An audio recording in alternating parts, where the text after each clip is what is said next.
Good evening, ladies and gentlemen. I forgot to. Damn it. Oh, I forgot to do.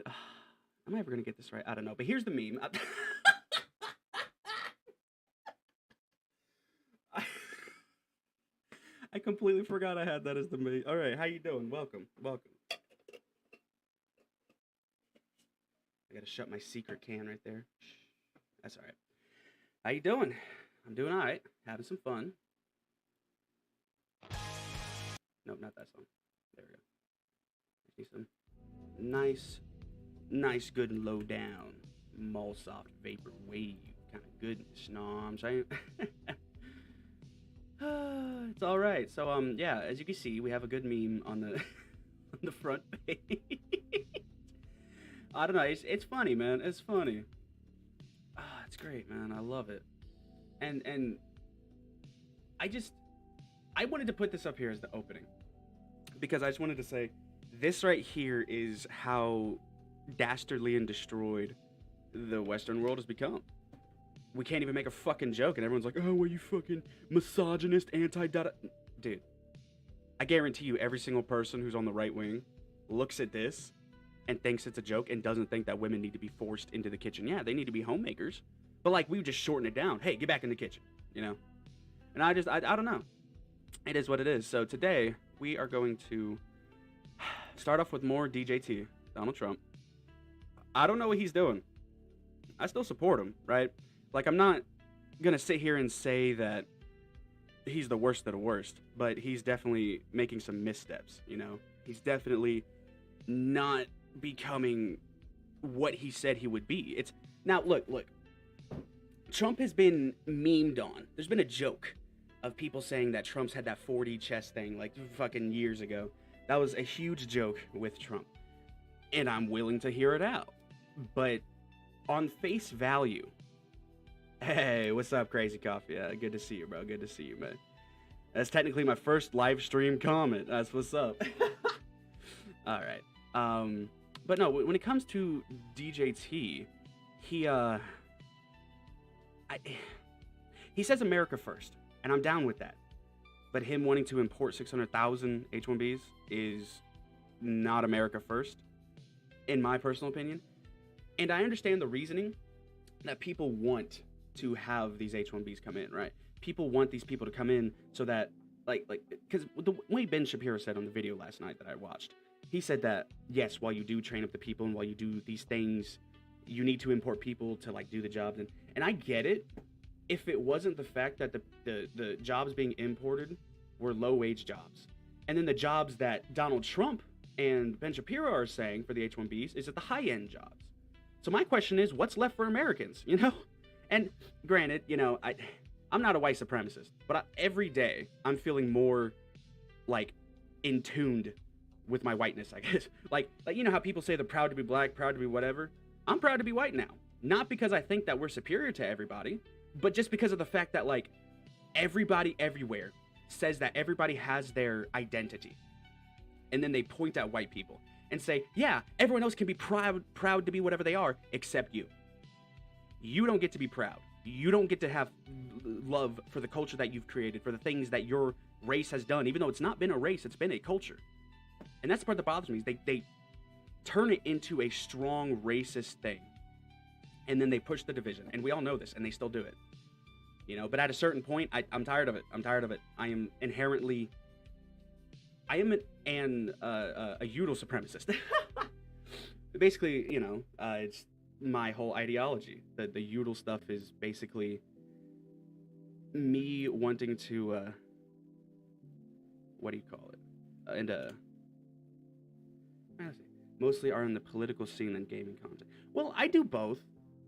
I don't know. I've just been feeling very influenced by trying to do the political thing, and I want to make a difference, you know?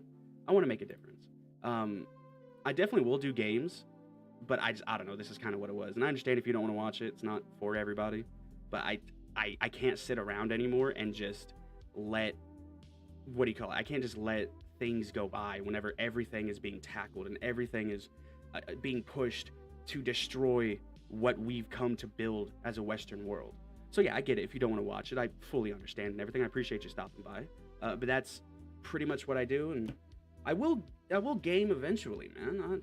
I don't know. Maybe have that be like a Sunday thing. I don't know. But it's crazy. It's ridiculous, and I feel like Donald Trump is kind of doing different. Trump is on the list. So you mean the Epstein list? I think he is on there because of the fact that he helped take down Epstein. Everybody that was subpoenaed to talk to the prosecutor who was representing the victims, Donald Trump was the only one who worked with the prosecutor and worked with the lawyer and got Epstein taken down. So that's why Epstein's been saying all this stuff, and people are like, oh, Trump's a confirmed pedophile because a human trafficker said it. You know? Like, I don't know how much I trust the word of a human trafficker, but I mean, it is what it is. Not to mention that the files actually showed that, the files actually showed that Epstein worked with a reporter to be coached on how to make Trump look bad. So, look, if Trump did the horrible things, I will condemn him the same way I will condemn anybody else. But as it stands right now, there is zero evidence or proof that says that Trump engaged in such an act. You know what I'm saying? And that's the part that kind of frustrates me whenever people come on here, and you'll see it so much on Twitter. They'll be like, oh, I can't believe we have a sitting pedophile in the office, and they're just making the claim, not even saying alleged. And when they do say alleged, it's the same effect. They want people to look at Trump, and like when they look at Trump, they want people to see everything evil in the world. And that's why I feel like I'm getting so strongly about this political stuff, you know?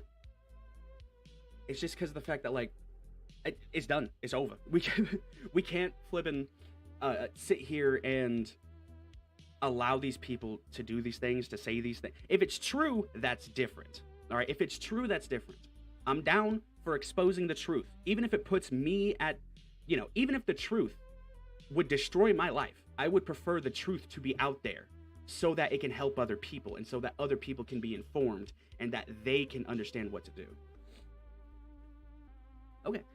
Yeah, he probably checked the place out to see what's up if he did make a trip there. As far as I know, I don't think he went to the island at all. It was more so in the 90s and early 2000s, Epstein visited Trump's various estates. And as soon as Trump knew what he was doing, he banned him from every single facility that that Trump owns. Epstein was not allowed in any Trump facility, and he was straight up banned. And so as far as I know, I've not seen anything that says he went to the island, but the absence of evidence is not the evidence of absence, So he could have, but even then, if he, like you said, if he did make a trip up there, then I'm more than willing to say, like, he was probably just gathering information or something. I do not believe that Trump would be a pedophile, but I do believe that Trump is making some huge missteps with these things that are on the surface, not America first. I'm gonna go ahead and get into that real quick. So, we have this right here, this whole post. I'm gonna go ahead and read it off. No stops, from start to finish, and then I'll commentate on the end of it. All right. I can't do the impression. I'll have to work on that. But okay. I am withdrawing my support and endorsement of Congresswoman Marjorie Taylor Greene of the great state of Georgia. Over the past few weeks, despite my creating record achievements for our country, including a total and complete victory on the shutdown, closed borders, low taxes, no men and women's sports or transgenders for everybody, ending DEI, stopping Biden's record-setting inflation, biggest regulation cuts in history, stopping 8 wars, rebuilding our military, being respected by every country in the world, as opposed to being the laughingstock that we were just 12 months ago, having trillions of dollars, record-setting, invested in the USA, and having created the hottest country anywhere in the world from being a dead country just 12 months ago, and so much more. And then, Trump has his nicknames. Hey, look, sorry to cut this off, but Coffee, don't interrupt with the questions. This is the entire reason I live stream this instead of recording it. I want the interaction. But I just, I got to make sure I keep it flowing forward, you know what I'm saying? But no, I appreciate you commenting. Please, comment more so. I genuinely appreciate that. And if you know anybody who would like this, go ahead and, recommend the stream to them. I definitely want to try to get people to come together so that we can all, understand truth. Because that's what I'm doing here for. This is for truth. This isn't for political expediency. I want the truth to be out there. And if the truth is ugly, then the truth is ugly. You know what I'm saying? And I want to be able to spread that to more people. So, but we're gonna go ahead and go back. All I see wacky Marjorie do is complain, complain, complain. It seemed to all begin when I sent her a poll stating that she should not run for senator or governor. She was at 12% and didn't have a chance, unless, of course, she had my endorsement, which she was not about to get.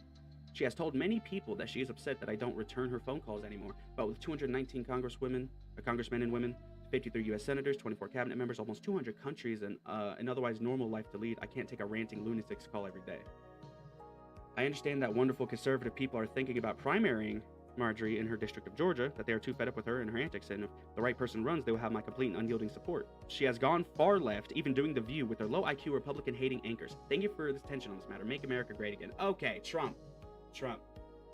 This is the issue that we are having with you, bro. Okay, because I should have pulled this up before the stream. One sec. My microphone, no. My down dastardly microphone gets loose. I gotta tighten up the bolts. Okay, alright. So, I really should have brought this up beforehand, but I just thought of this. Let me go to MTG, my bad. So, down, where is it? Here. My dear fellow Americans, I'm introducing a bill to completely eliminate the H-1B visa program, which has been riddled with fraud and abuse and has been displacing American workers for decades. There will only be one exemption in my bill, and it will allow for a $10,000 per year cap on visas issued to medical professionals like doctors and nurses who provide life-saving care to Americans. However, even this $10,000 per year cap will be phased out over 10 years to allow us time to build our own pipeline of American doctors and physicians. My bill will also restore the original intent of the visa, for it to be temporary. These visas were intended to fulfill a specialty occupational need at a given time. People should not be allowed to come and live here forever. We thank them for their expertise, but we also wish them well so they may return to their home country.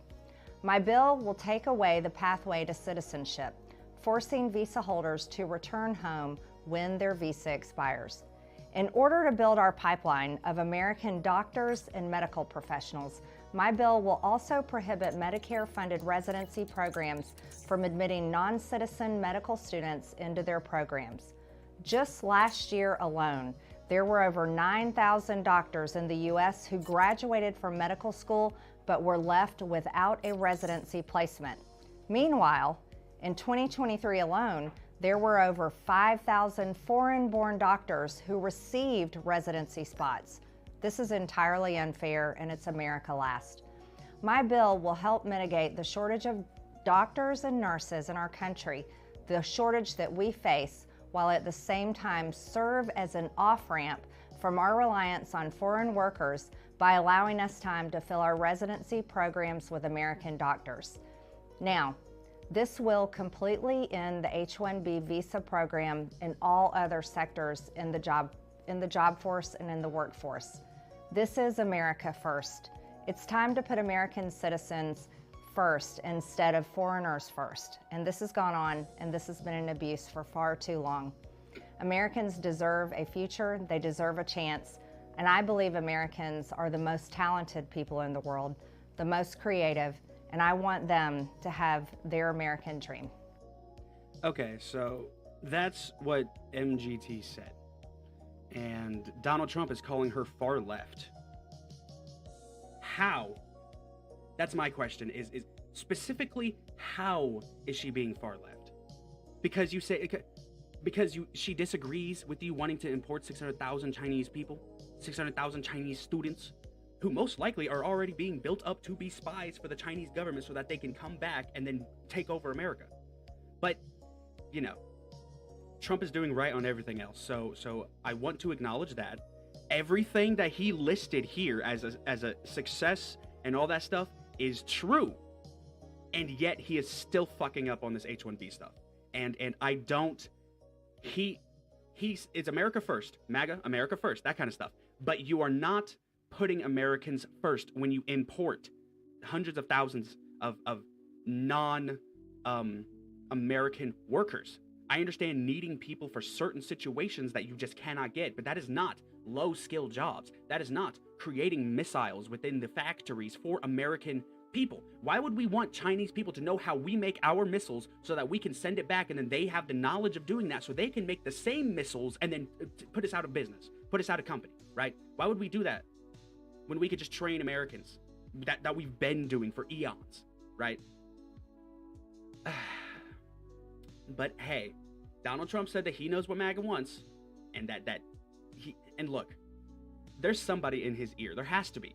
I'm not saying definitively, but there has to be, for there to be such a flop on this. It's insane. It's so insane. And on that, thoughts on the CK. So you mean Charlie Kirk? I looked at a separate tab, and I was like, what is, I just looked up CK Utah killing, and it was like, I'm like, oh shit, Charlie Kirk. I didn't recognize the initials. That's my fault. But that was an absolute tragedy, and I am deeply mournful over the fact that it happened and for his family. And I genuinely, that is what radicalized me, I mean, I may sound like, if you watch my streams, I may be extremely radical, I may be very intense, but it's the fact that they've crossed the line.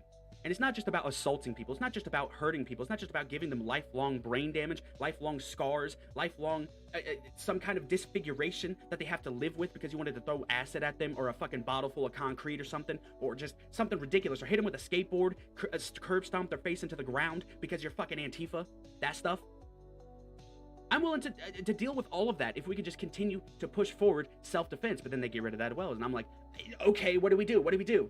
And then when Charlie was in the middle of speaking to people and doing nothing except exchanging ideas. Okay, that's all he was doing. The only, look, the reason they killed him is because of his ideas. That's why they killed him. It's not because he was hurting anybody. It's not because he was actively doing something. It's because he believed in traditionalism, in God, and the right way of life. Okay? And they assassinated him for it. And that is absolutely atrocious. And that is why people are becoming radicalized. They're becoming insanely intense on their beliefs, is because if you're willing to kill somebody for this, you know what men want? A reason to die. That's what men want. They want a reason to have their life have meaning. And you sat there and assassinated somebody and solidified his place within history, within political history. You solidified everything that he was preaching and telling people to say. You made that into fucking Teflon. All right? That will never be broken now because you assassinated him. Because everybody like me who's coming up here and doing this, we know now for a fact that you can die for doing this. And you know what? Men want a reason to die. We don't want to just have a meaningless life. We want to have a full, fulfilling life that we can sacrifice for the people that we love. All right? And if we have the privilege to not sacrifice it, then cool, great. But at the end of the day, I would gladly destroy myself and have my life be snuffed out if it meant that everybody that I loved could live peacefully. And that is what young men are looking at. They see Charlie dead, and they say, that is what I need to do. That is why I'm here.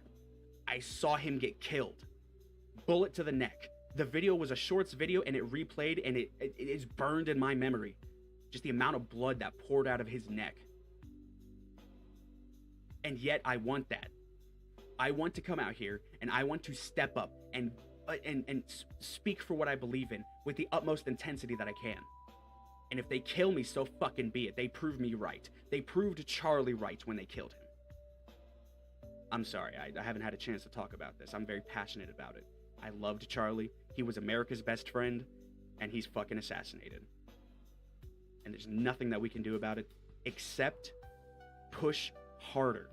That's the only thing we can do. These fucking psycho leftists, these psycho commies, they want to sit here and say that we deserve to die and then kill us? Okay. That's why you need to be intense. It's not because of the fact that it's political division. It's because of the fact that they are actively terrorizing us and have killed us. Not just Charlie. The fucking 2020, there's a Trump supporter in Seattle. Or was it Portland or something? I don't remember. It was one of those fucking leftist cities. They got executed. Hey, we got a Trumper over here. Bang, bang, dead. This thing has been happening for years. It's been happening for decades. Ever since Occupy Wall Street. Ever since the 60s. Woodstock. You kidding me? There have been so many things that have happened like this. And we just been letting it go for years, and we're done. We're done. I'm done, at least. You know. YouTube wouldn't let me type the real thing. Oh, yeah. The cover-up's so suspicious. I don't know. I honestly, it's strange. I'm hearing like 7 things from 7 different places, and at the end of the day, for me, I'm like, we just need to figure out what happened, who did it, and go. And all like, at first I heard it was a cover-up, then I heard there was like some communist Polish shit from Candace Owens, and I'm like, I don't know how much I believe that. And then now I'm hearing that it was some MK Ultra bullshit. Like, what the fuck is this? What's happening? You know? Like, fuck, man. Like, what's happening? What's happening? But it is what it is. Let's go ahead and move on to the next section. So, this is kind of as well. I'm not sure who Joe is, but she typed, fuck you to anyone who voted for this fucking monster in response to Trump, obviously. Fuck you, and to my family who voted for this, fuck you too. Don't ever speak to me again. I don't know if she's left or right or whatever. Let's see. They said it was a 30-06. No. Not. I mean, yeah, it's a powerful round.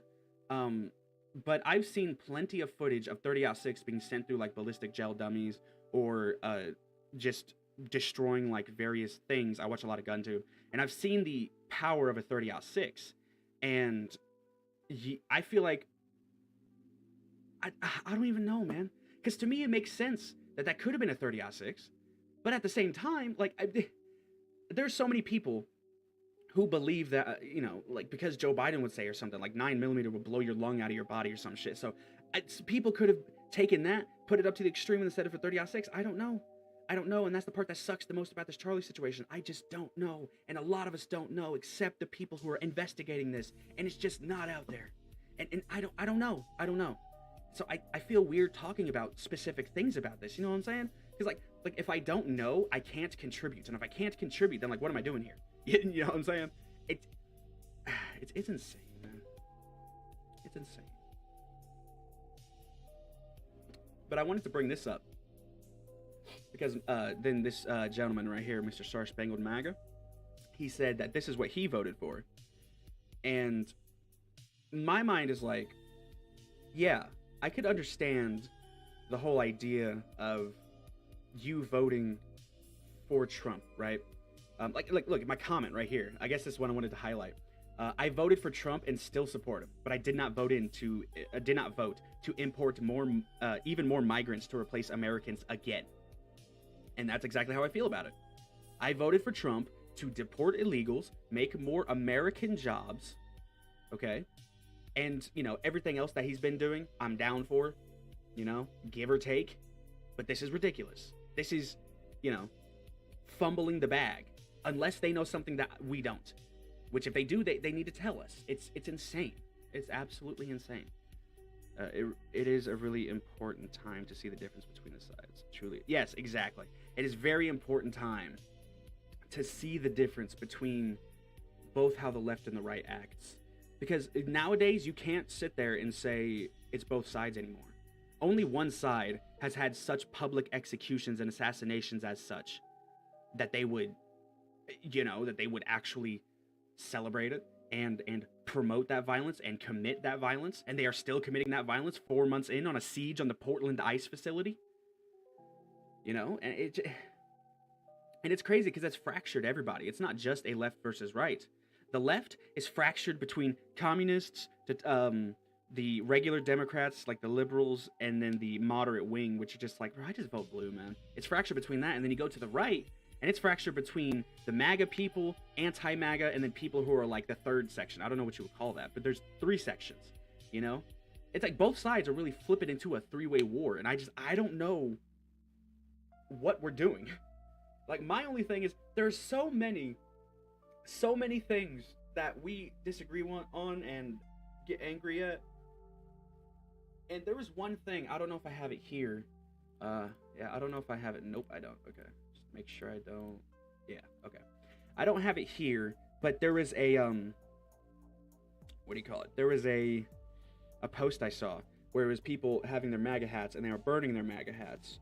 And for me, I don't think we're at that point yet. I don't think we're at that point yet, man. Because if we were at the point where we had to abandon Trump and burn the MAGA hats, like, I don't think that it would just be one little, hey, you know, Trump decided to bring in H-1Bs. The end of the MAGA movement. I don't get it. And then you have the Epstein files, obviously. I mean, I know I'm just harping on the H-1Bs, but anytime the Epstein files are brought up, automatically people are like, yeah, because Trump's a pedophile, right? So why the fuck would I talk about that if people don't want to acknowledge reality? The files, the 20,000 files released, never ever said that Trump genuinely did it. And even if it did, why would we trust the word of a child trafficker? You know, like, that's one thing that kind of bums me out, because I get the mindset behind, if evil calls you evil, then you must be really evil. But at the same time, it's still evil, and he could be lying. So why should I trust that? You know, I don't understand why we're taking the word of a convicted, known child trafficker, who's the most prolific and notorious child trafficker in pretty much all of known human history. And yet you're, just because he says something against the guy that you don't like. See, that's Trump derangement syndrome as a whole, right? Because I'm not sitting here saying that you have to, you know, hero worship Trump. No, you don't sit there and treat him as like he can never do nothing wrong. Everybody's human. Everybody can do stuff wrong.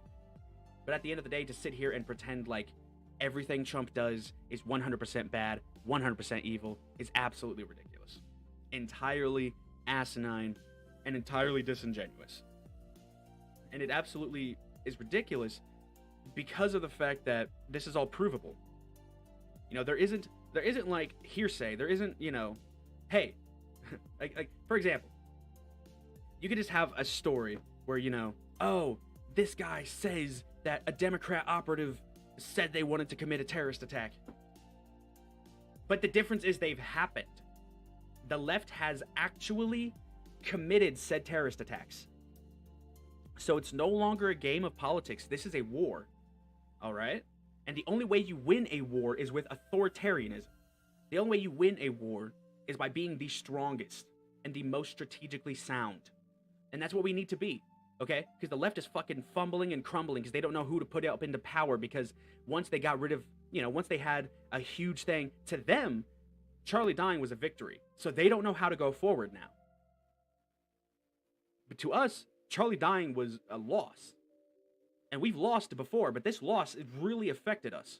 And now it seems like the right doesn't know how to go forward. And it genuinely concerns me, because I want to do something and promote something that's not going to cause people to just be destroyed and fall off into horrible things.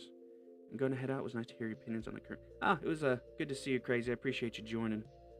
Be sure to have a good night, my man. And then whoever else joined, I appreciate you joining as well. No idea who that is, but it is what it is, man. I appreciate every viewer. Oh, y'all are pretty dope. Have a good night, Crazy. I appreciate you. It's actually crazy. No pun intended. Is that this gentleman right here, Crazy, was actually a mod or somebody who was very close to a YouTuber named God's Bicep. And God's Bicep is a legend. Did great RE4 content, and he unfortunately deleted his channel a few months ago. And that sucks. It absolutely is, you know, horrible that he had to go through that. And I just wish him nothing but the best. As far as I know, I think we live in the same state. I honestly don't know, but it is what it is. It's really cool.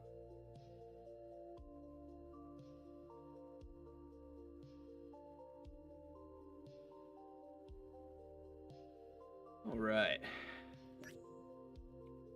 So, right here, there's this gentleman, Michael Morgan. He's saying, chat racist shit, get accurately kicked. Basically what he's saying is this guy right here, we're gonna mute it. This guy right here is apparently saying racist stuff. Let's see what he's saying, though. Let's see what he's saying. Tommy Robinson. No. Well, you want to shut the fuck up, you boy, because you're a mother little fucker, right? Yeah? Congratulations. Congratulations. First of all, there's children. And that's how the left wants to treat everybody. The left promotes this. You know, they do not believe in free speech. And here's what I said. Keep that in mind when you spout some anti-white shit in real life and get beaten yourself. Oh, but it's only okay when it happens to white people, right? And that right there is the fucking problem. That right there is the problem. It's only okay when it happens to white people. And I'm tired of white people being victims. I'm tired of us being victimized because these people want to sit here and treat us like fucking second-class citizens whenever we're the ones who have created this great Western culture that you see, okay? We're the ones who created this shit. And you want to come in and take it over, and then you're going to ruin it. No, we're good. Danke sehr. So then we come over to here, and holidaymakers and Benidorm make their feelings known. So this is basically a bunch of British people who went to Spain, and they were like protesting something, I suppose.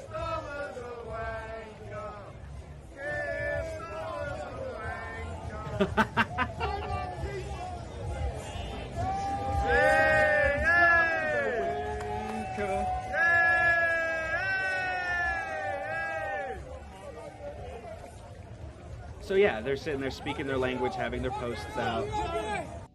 Now, let me tell you, what's funny is Patty Nolan here.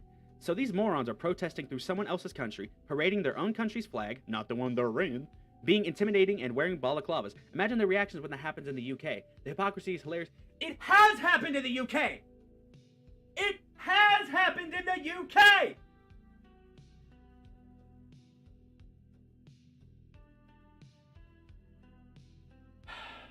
The only thing that's missing are the balaclavas.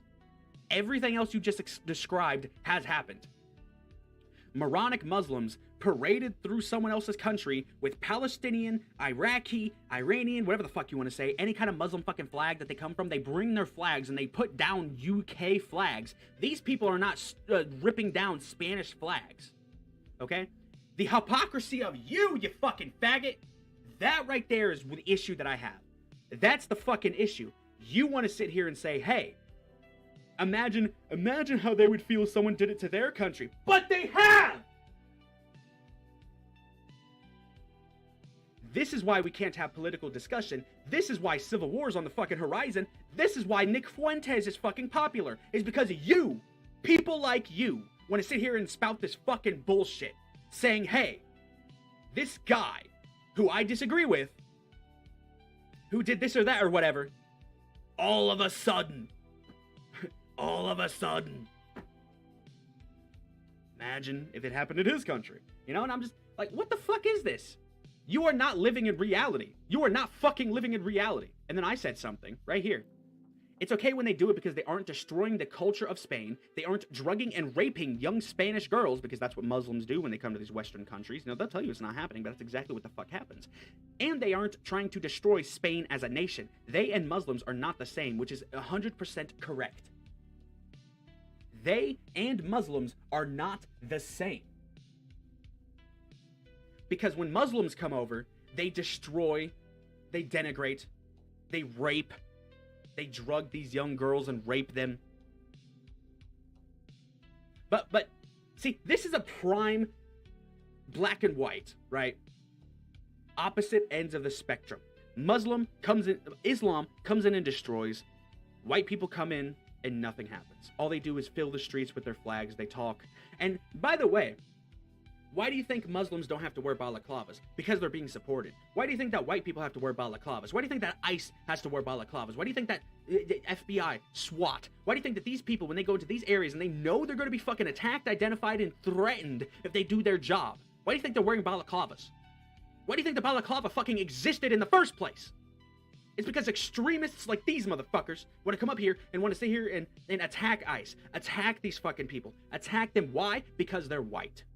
There is, look, it's the same thing with Trump derangement syndrome. We now have white derangement syndrome, okay? People are out here and they are calling white people the worst of the worst and saying that this is the worst that could ever fucking happen.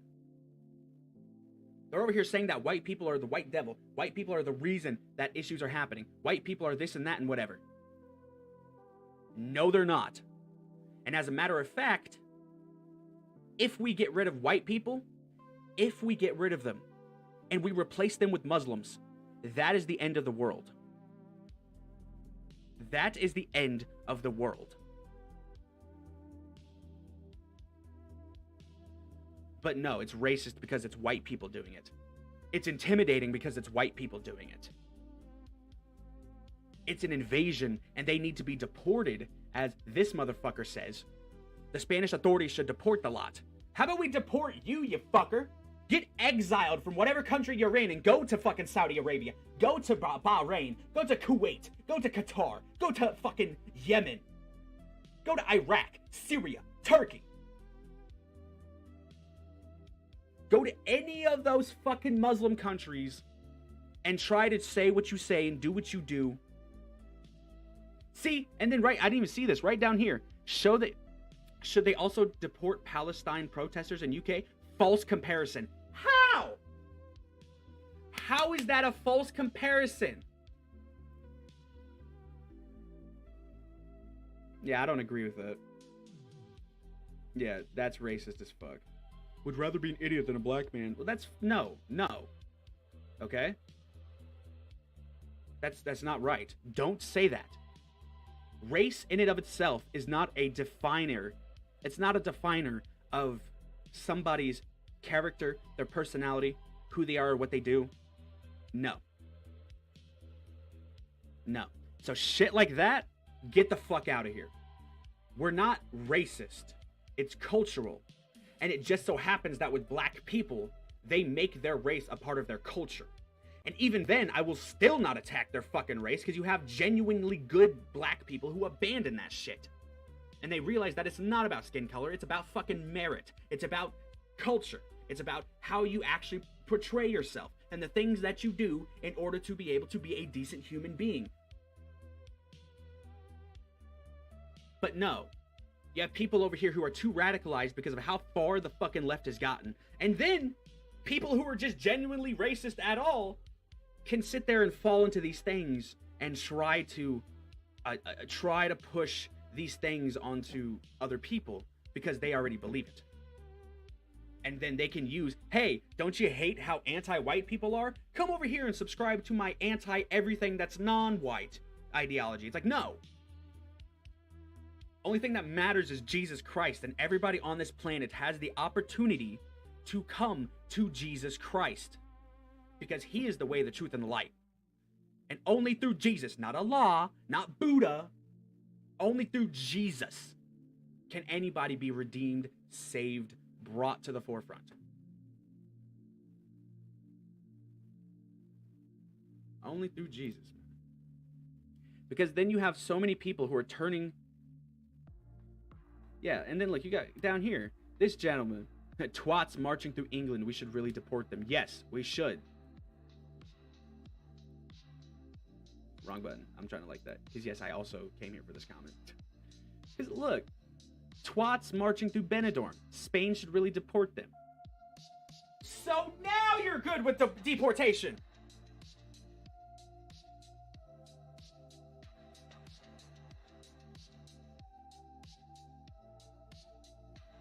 Are you serious?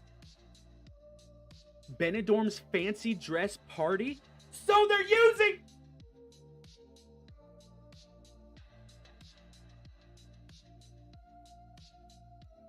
So they're using a costume parade that 30,000 British people and tourists come to the thing for, and they dress up. I don't give a fuck if they bring their flag. They're showing patriotism. So that's worse. They're not even there protesting. They're there for a festival. They're there for a fucking parade. And you're saying that they need to be deported because they look like they're taking over a... Are you serious?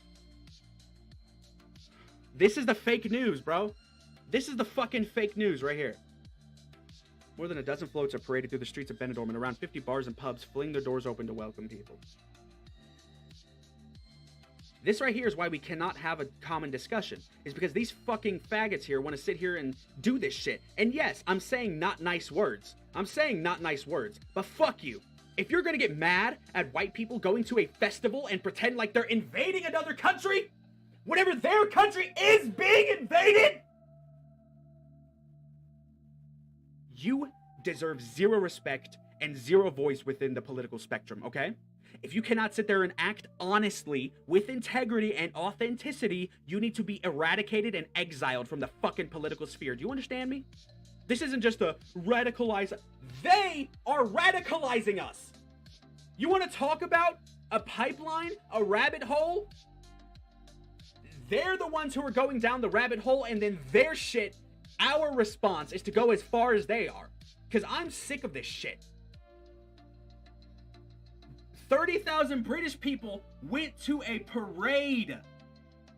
A fucking festival. A parade.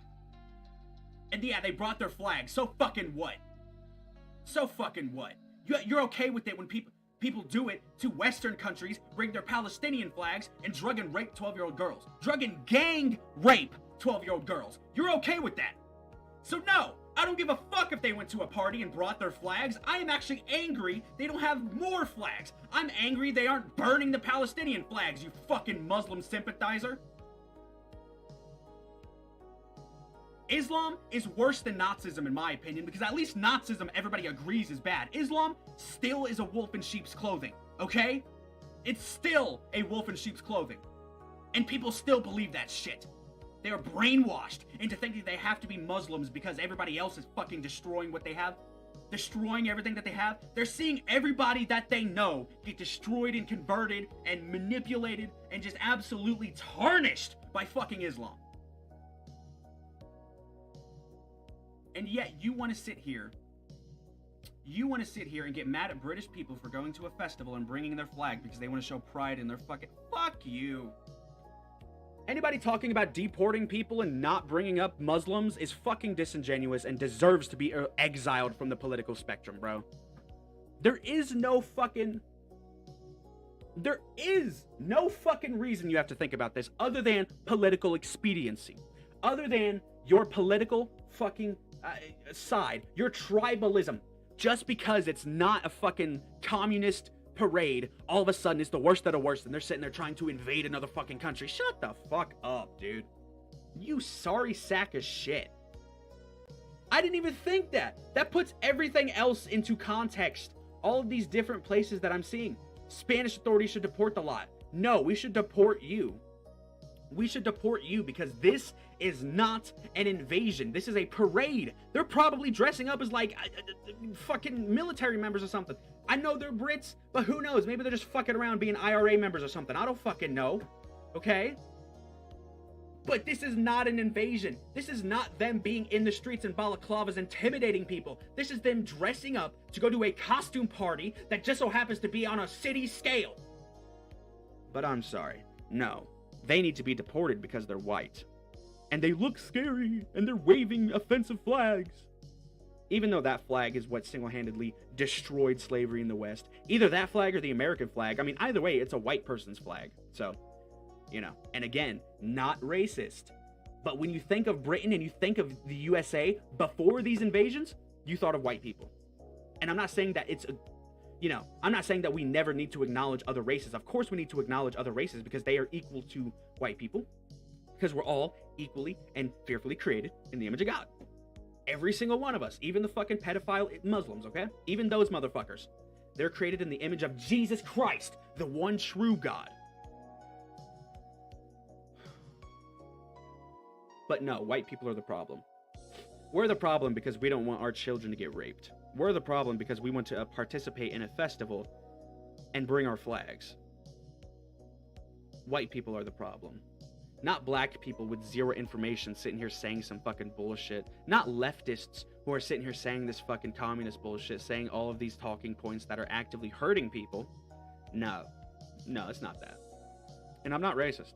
I'm not racist. I will never be racist. I will always treat people who are non-white equally to people who are white. But at the end of the day, in the political discussion, the terms white, black, brown are being thrown around. So for political cohesion and for us to be able to understand exactly what it is I'm talking about, I will continue to say white people, black people, brown people. And I do not say that in a way that means to demean or denigrate anybody who's not white, because I do not believe in doing that simply because of somebody's skin color.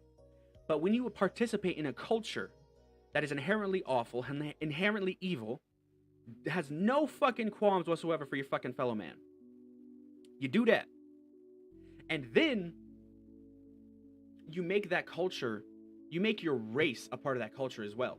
Okay, well, when I attack the culture, I have to bring up the race because you've made it a part of your culture. So my only question is, how is it bad to sit here and say, oh yeah, black, you know, when you sit here and say fucking black people, it's like, obviously not all black people. But when you have a culture, and that's the thing, white people are probably the only culture who doesn't put our whiteness in the center of it, because we're mainly Christian. Any kind of Christian culture doesn't put a race on top of it because we don't see race. The only people who see race are communists. The only people who see race are the people who fucking don't want to look life in the eye. They don't want to acknowledge Jesus. They would prefer to say that he's fake. They prefer to say that he doesn't deserve to exist. And they would prefer to serve a false god in Allah. Muhammad is a fucking pussy and a pedophile, dude. Alright? Because I'm ready to die for this shit, bro. You come to my house, you're gonna get smited down with the fury of Zeus. And I don't give a fuck. You understand me? Okay? Because I'm fucking sick and tired of this shit. I'm tired of people going against white people and saying that we're the issue. We're the biggest problem in America. Fuck you. You fucking pussy. You absolute coward. Stand up for something for once in your godforsaken fucking life. But no, you won't. You won't. Because you're afraid of the entire world coming at you. Well, why would you want to appease a world that executed the perfect man? Because of fear. But you want to know something? My fear of going up into heaven at the pearly gates, looking God in the eye, or Jesus, whoever I would get the privilege of seeing, looking him in the eye and saying, I did not stand up because I was afraid. That is a bigger fear to me than being executed, than being tortured. I would rather spend the rest of my life as a fucking torture doll than give up Jesus Christ. Because I know that the second my life gets snuffed out, Jesus will be up there with kindness and peace and love and understanding. And that's why the Bible tells you to love your enemies, and that's why the Quran tells you to convert or kill your fucking enemies. That's why the Quran is inherently an inferior text. Is because it does not promote the things that are like statistically shown to lead to a better life. Forgiveness, not going through and actually trying to fucking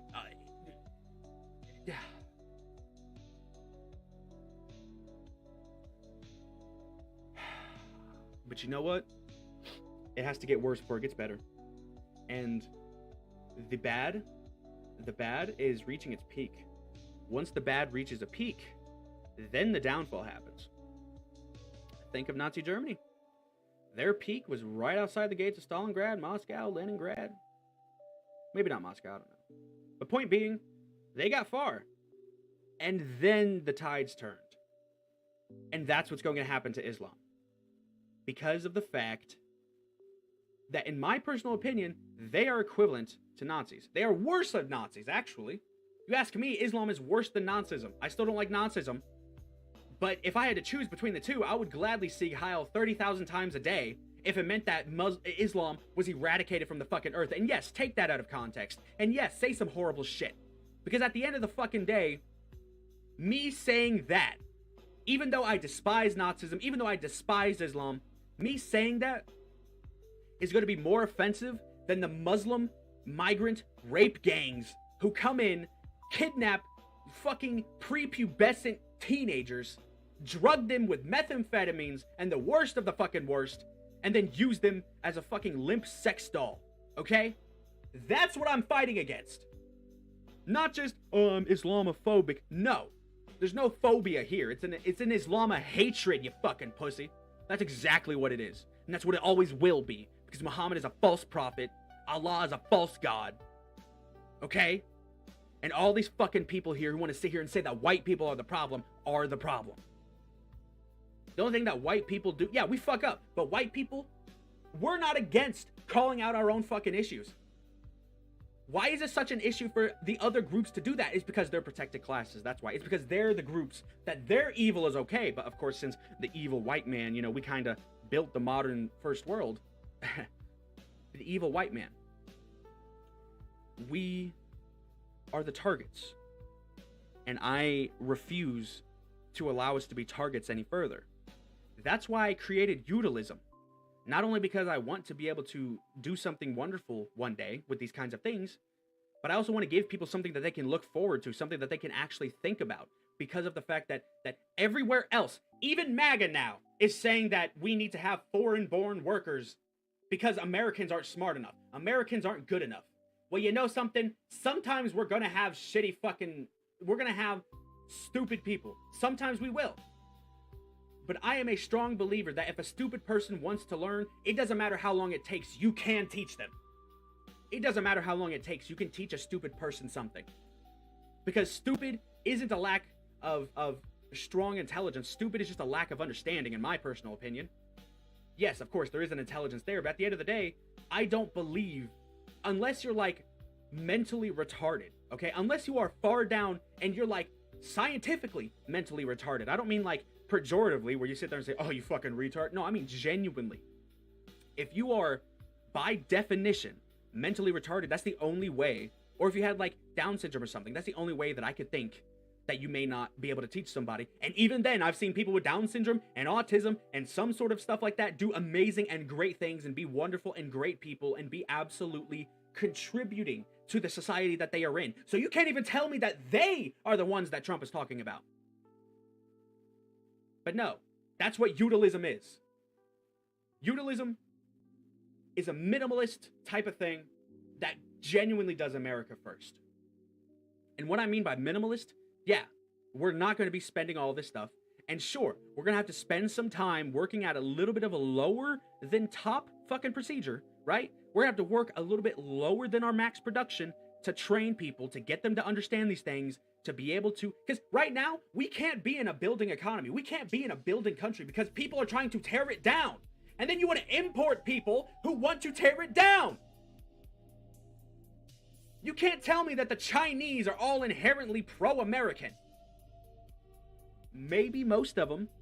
I'm not saying that all of them are Chinese nationalists, but at the end of the day, when they grow up in that culture, Chinese culture is, you are a Chinese nationalist. And what Chinese nationalism is working for the state. So when you go over there and then you come back, they are going to be forced to tell the Chinese Communist Party of our processes, of what we know and the things that we create so that they can replicate it, steal our IP again. But no, something Americans are too stupid. Something Americans don't know what they're doing. Dinesh D'Souza, Donald Trump, Ben Shapiro. Fuck. It's ridiculous, man. It's fucking ridiculous. The fact that we sit here and we have this conversation and it's people who aren't in our position telling us what these fucking positions should be for. Right? Because Donald Trump, as much as I respect the things that he's done, okay, he is not in the current position that we are in which that we are struggling to find work, we are struggling to exist.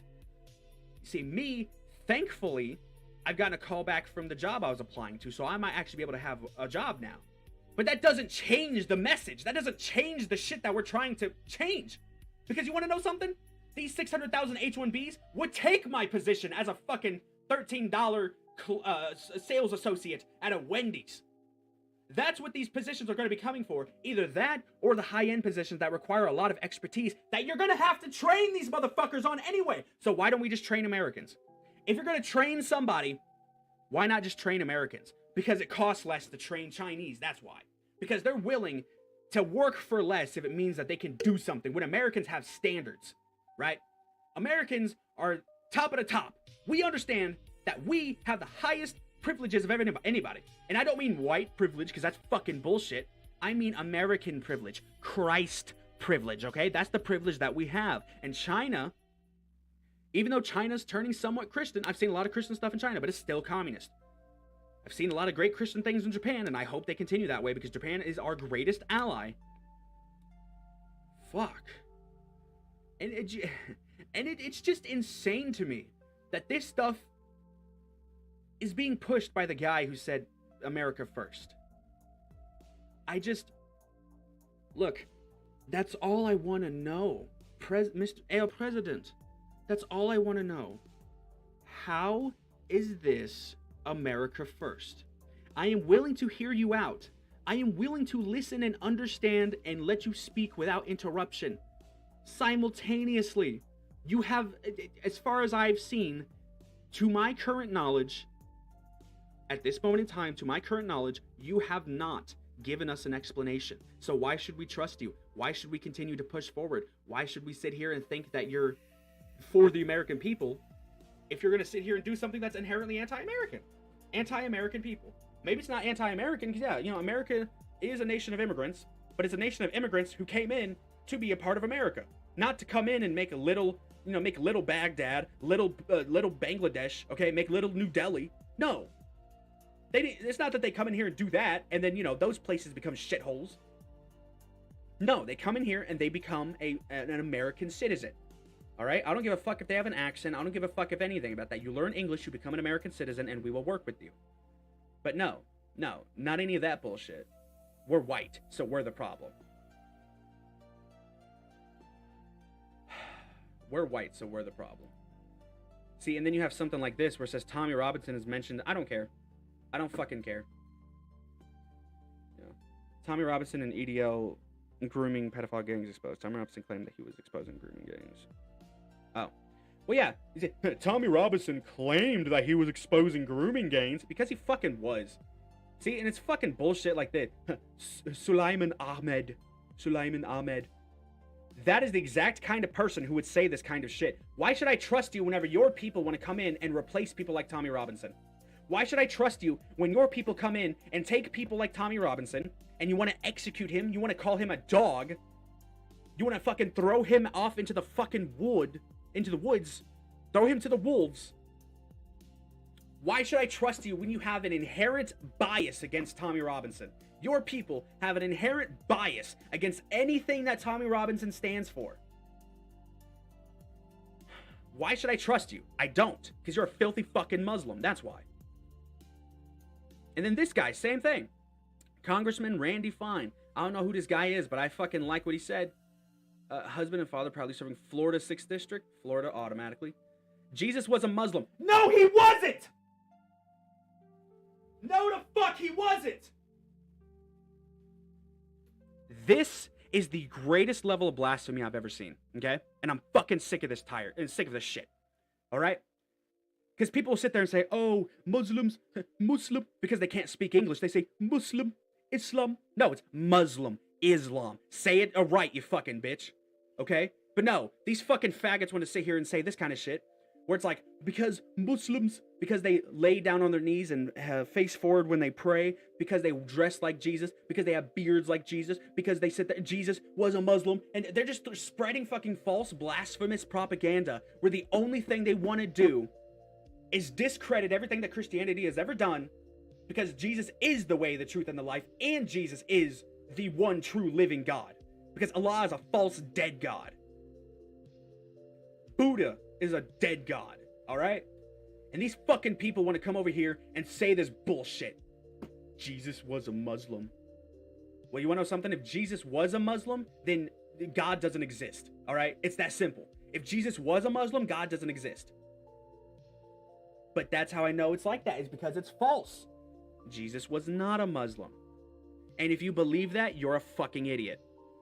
I'm sorry I'm not having tact. I'm sorry that I'm being very angry about this, but at the end of the day, this is not something we need to tolerate any longer. This is not something that we need to allow within our countries. You want to go to the Middle East and do it? Fucking fine. Go to the Middle East and do it. But you bring this shit onto the shores of America? Fuck you. That's all it is. You want to bring this to the shores of America? Fuck you. We don't want that, we will never want that, and we will never accept it. Even if you occupy us and turn us into a Muslim America, there will still be the resistance against you motherfuckers, all right? Because nothing that you want to do is nothing that America wants, is nothing that the West wants. Yeah, you have people in fucking power who say, oh, we need to have Islam here, but they are fucking agents of Islam. I don't care. Even if they were born in the UK, even if they were born in the West, it doesn't matter where they were born. If they have the policy to import Islam, import Muslims, they are an agent of Islam. Regardless if they're Snow White or pitch black, I don't give a fuck. They are an agent of Islam, okay? And the only thing that you motherfuckers need to do, need to say, need to understand is that this is unacceptable. This is blasphemous. And it ends here. It ends today. There is nothing left that we are going to tolerate as Christians against these fucking invaders. But you have Congressman Randy Fine, who says that Islam is not compatible with Western values. And then you have this fucking pussy who says, exactly, the West, sell your daughters to OnlyFans. Islam, protect your family. The West, sell your country out to Zionists. Islam, protect your homeland. The West, proliferate gambling and drugs and alcohol and destroy families. Islam, end gambling and drinking and drugs while saving homes. West, become enslaved in interest banking on a personal and national level. Islam, prioritize charity and profit sharing and outlawing evil interest as God commands. Islam will never be compatible with the West, and it's evil.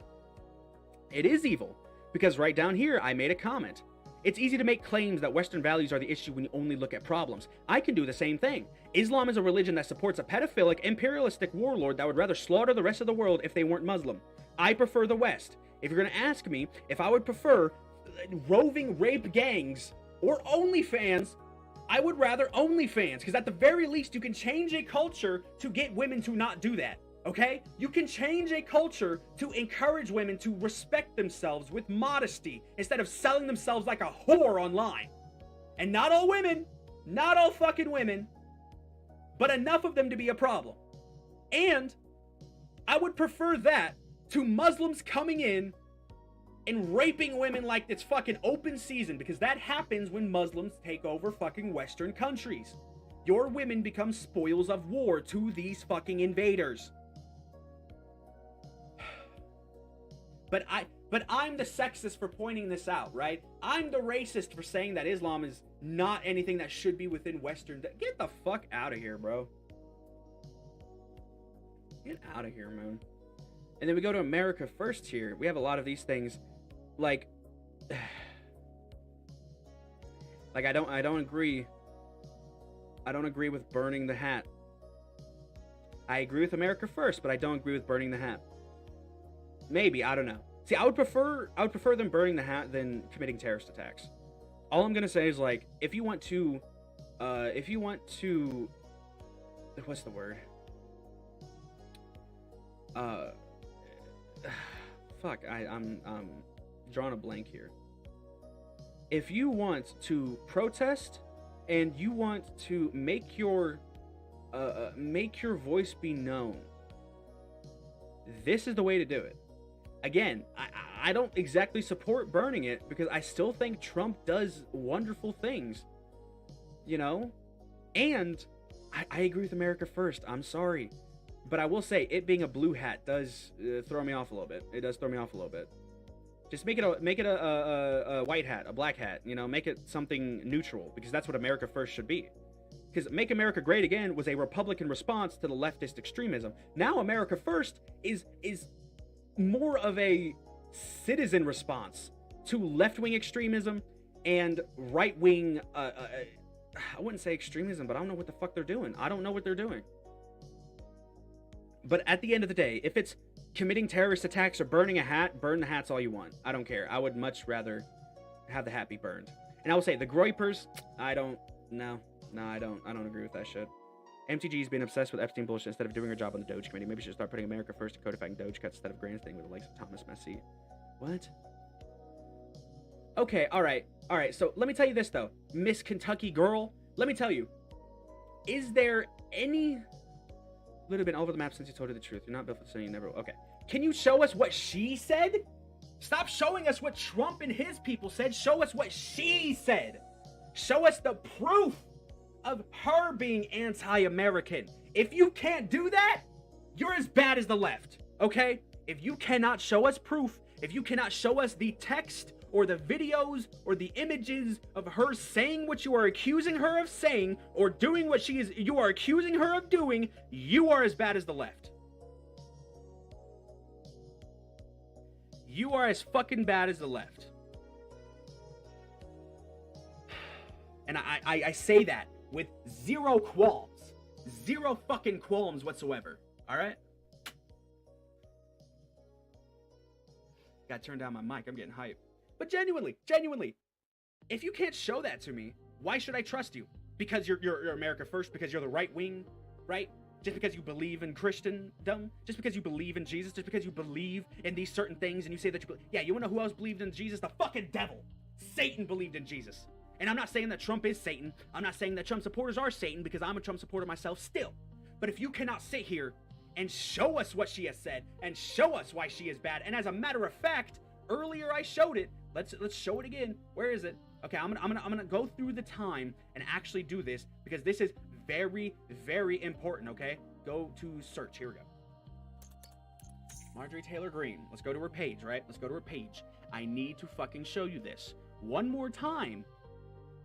Go to the video. Here we go. Hello, Americans. I'm introducing a bill to completely eliminate the H-1B visa program, which has been riddled with fraud and abuse and has been displacing American workers for decades. There will only be one exemption in my bill, and it will allow for a $10,000 per year cap on visas issued to medical professionals like doctors and nurses who provide life-saving care to Americans. However, even this $10,000 per year cap will be phased out over 10 years to allow us time to build our own pipeline of American doctors and physicians.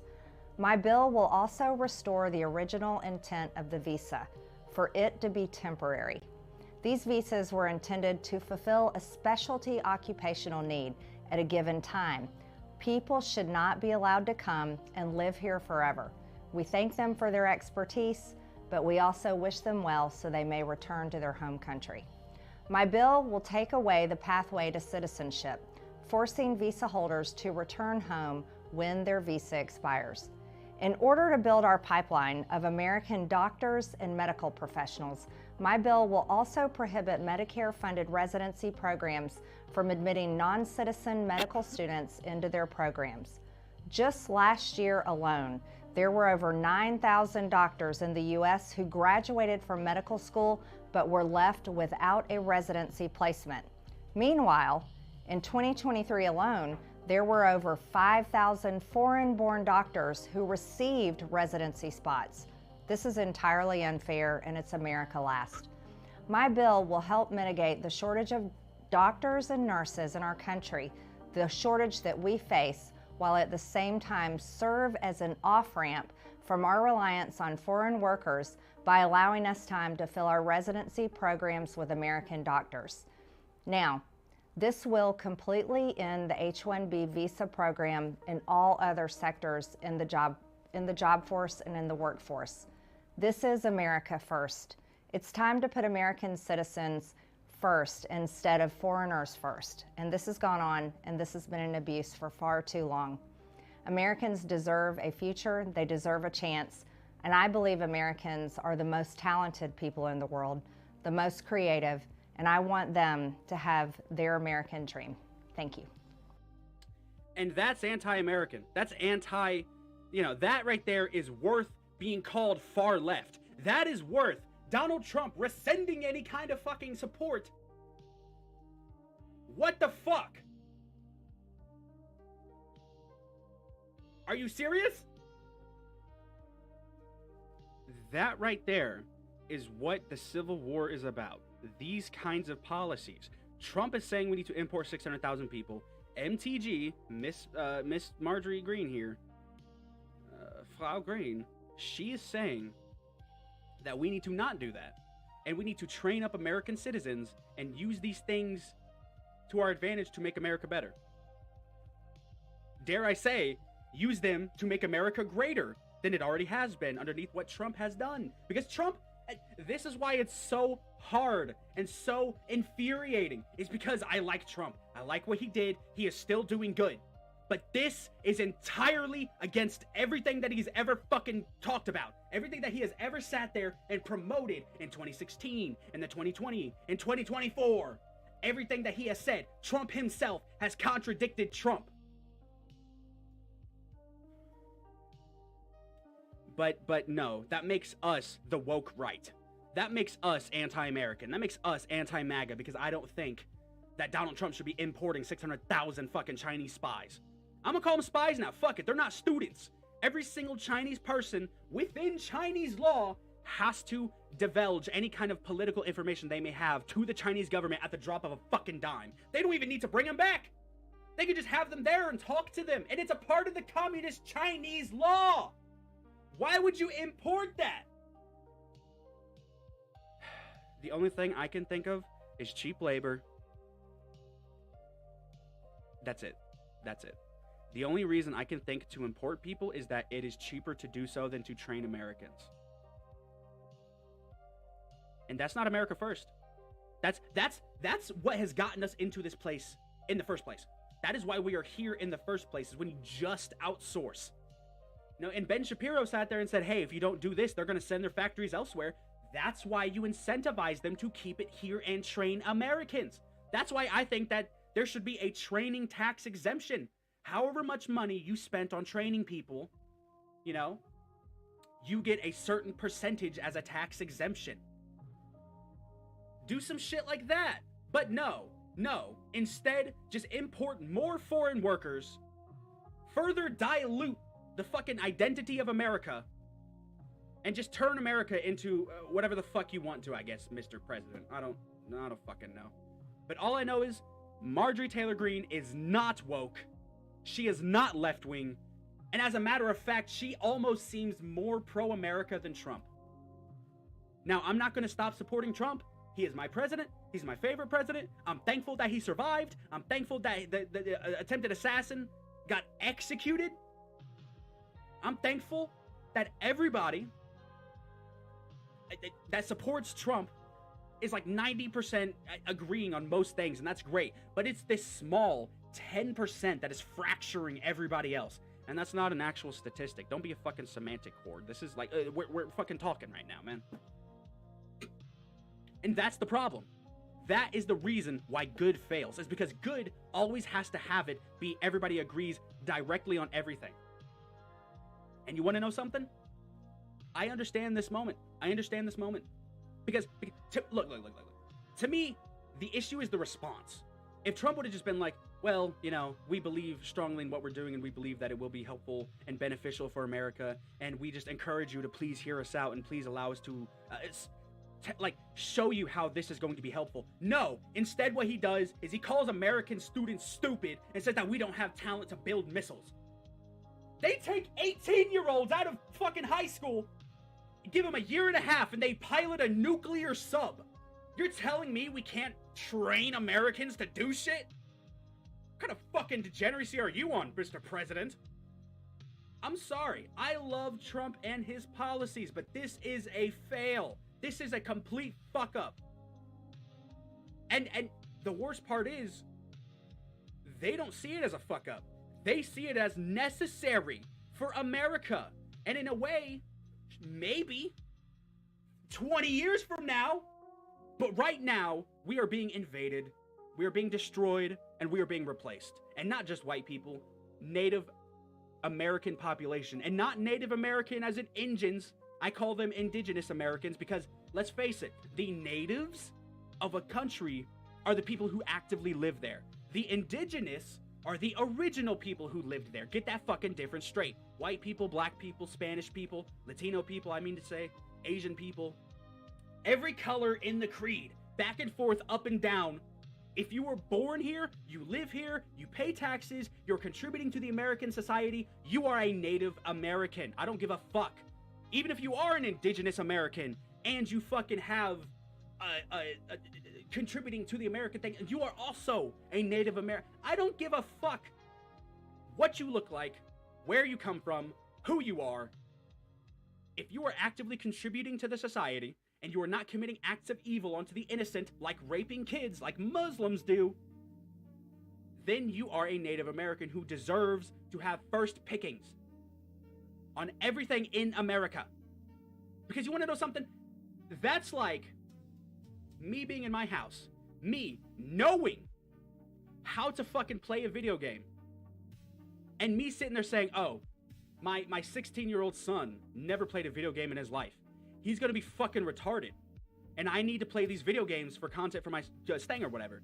So instead of teaching him to do it so we can have a beautiful father-son bonding moment, and we can do these things and build a career together and have a legacy to pass on to our grandchildren, to our children, to the people who are going to be 9 generations past us, I bring in a Chinese guy to fucking play the game for me and then just tell my son, you're not smart enough to do it. You're fucking stupid, boy. You don't have the intelligence to do this. You don't have the fucking, the wherewithal to do this. You're slop-mouthed. You have no idea what you're doing. You're failing your scores, even though it's all false. That right there is an entirely appropriate equivalency to make. Instead of teaching my son, instead of helping the American people, you would rather just say, fuck it. You would rather just say, fuck it. And that's why people are mad. That's why people are angry. And that's why people are becoming anti-MAGA. I do not encourage you to become anti-America, no matter what you believe. Even if you are anti-MAGA or some odd like that. Don't allow yourself to become anti-American and fall into the trap that you would fall into by becoming some kind of, because that's what Trump derangement syndrome people do. And quite frankly, I'm starting to see that it's kind of the opposite way too. To where there's not Trump derangement syndrome, but anti-Trump derangement syndrome as well. Because if anybody has anything negative to say about Trump ever, all of a sudden they're the woke left. All of a sudden they're the people who want to sit here and destroy America, when all we want to do is give Americans jobs. Train them. Turn them into the next generation of great people. The second greatest generation, if you will, or the new greatest generation, because they can become even better than the people were in the fucking 40s and 50s, okay? But no. Americans are too stupid. I'm gonna go take a break. I'll be right back.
All right, welcome back. So, that was a good break. I like that. So basically, what I'm gonna try to do is just kind of keep going through and talking, because you have stuff like this where I did not hear about this one, where it says 2 weeks ago, MTG, I keep getting that messed up. Marjorie Taylor Greene said we need to keep illegal aliens in the U.S. What? So you're saying that's the opposite of what As you a said? conservative and as a business owner in the construction industry and as a realist, I can say we have to do something about labor, and that needs to be a smarter plan than just rounding up every single person and deporting them just like that. Right. So, and I'm going to get pushed back on that, but it's Yeah. I'm just living in reality from here on out. Yeah. And if She's true, though. She's right. She's right.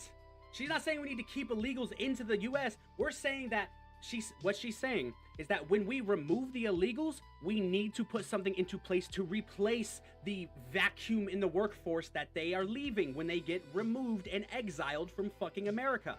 That's not woke. That's not woke. That's completely fucking realistic and smart. That is entirely reasonable to say. When you remove the illegals, you need to have a plan in place to fill up the vacuum. if anybody's mad at me for saying the truth, then I'm sorry. Marjorie Taylor Greene, ladies and gentlemen, our next president. Sorry, JD Vance. Nah, as much as I love her, women shouldn't be leaders. I'm sorry. You know? Because if you ask me, the president is the leader, and then every other position in the government is like a support role. Every other position in the government makes sense, right? Even then, I wouldn't be okay with it, but it still somewhat makes sense. But the president? No, sir. I'm sorry. We can't have that. The day America gets a female president is the day America dies. And I know that that's going to sound horrible. Are you fucking sexist? No, I'm just realistic. Let's be honest about it. But no, she didn't say we need to keep illegals in the U.S. She said there needs to be a strong action plan in place so that you have to fix the labor. Once you remove the cheap labor, not only are costs going to go up, of course, because you have to pay American workers more, which is how it should be, but also you just have to you just have to do something. That's not just removing people, because if you have an illegal alien, he works on the sewage system of an entire fucking apartment block. He gets deported. What do? Fill it in with somebody, right? That's literally all she said. That's literally all she said. You just didn't like how she said it. You didn't like how she said it because of the fact that she didn't sit there and say, oh yeah, get all the illegals out of here, fucking pussies. Like this is where we're at. It's a game of semantics. I'm going to play this one more time just to make sure I'm not misunderstanding anything. As a conservative and as a business owner in the construction industry and as a realist, I can say we have to do something about labor, and that needs to be a smarter plan than just rounding up every single person and deporting them just like that. Right. We need to have a smarter plan than just rounding everybody up and deporting them just like that. Yes, she's not saying don't do that. She's just saying, in addition to, we also need to have something in place. She's saying that in addition to what we're already doing. She's not saying keep illegals in here. She's not saying that needs to happen, Miss Loomer. Frau Loomer, no. She's not saying keep the illegals in here. She is saying we need to have a plan in place once they're gone. And it needs to be out there and said and spoken. Okay? And yes, of course, the rational thing that all of us would sit here and think is, oh, well, of course there's a plan. We're just going to fill it with American workers. Where? Or, no, better yet, what's happening is we're filling it with legal migrants instead of illegal migrants so that it's somewhat better. Just because they go through the process means that it's okay to replace American workers, huh? You could pay them less, they go through the process, and then boom, Americans are fucking homeless. And every time they try to find a fucking job, they cannot do that. But Marjorie Taylor Greene's the problem, because she's just mentioning that we need to have a plan in place for whenever we fucking get rid of the illegal immigrants.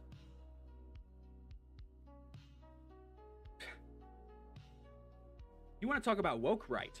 You want to talk about woke right? That is woke right.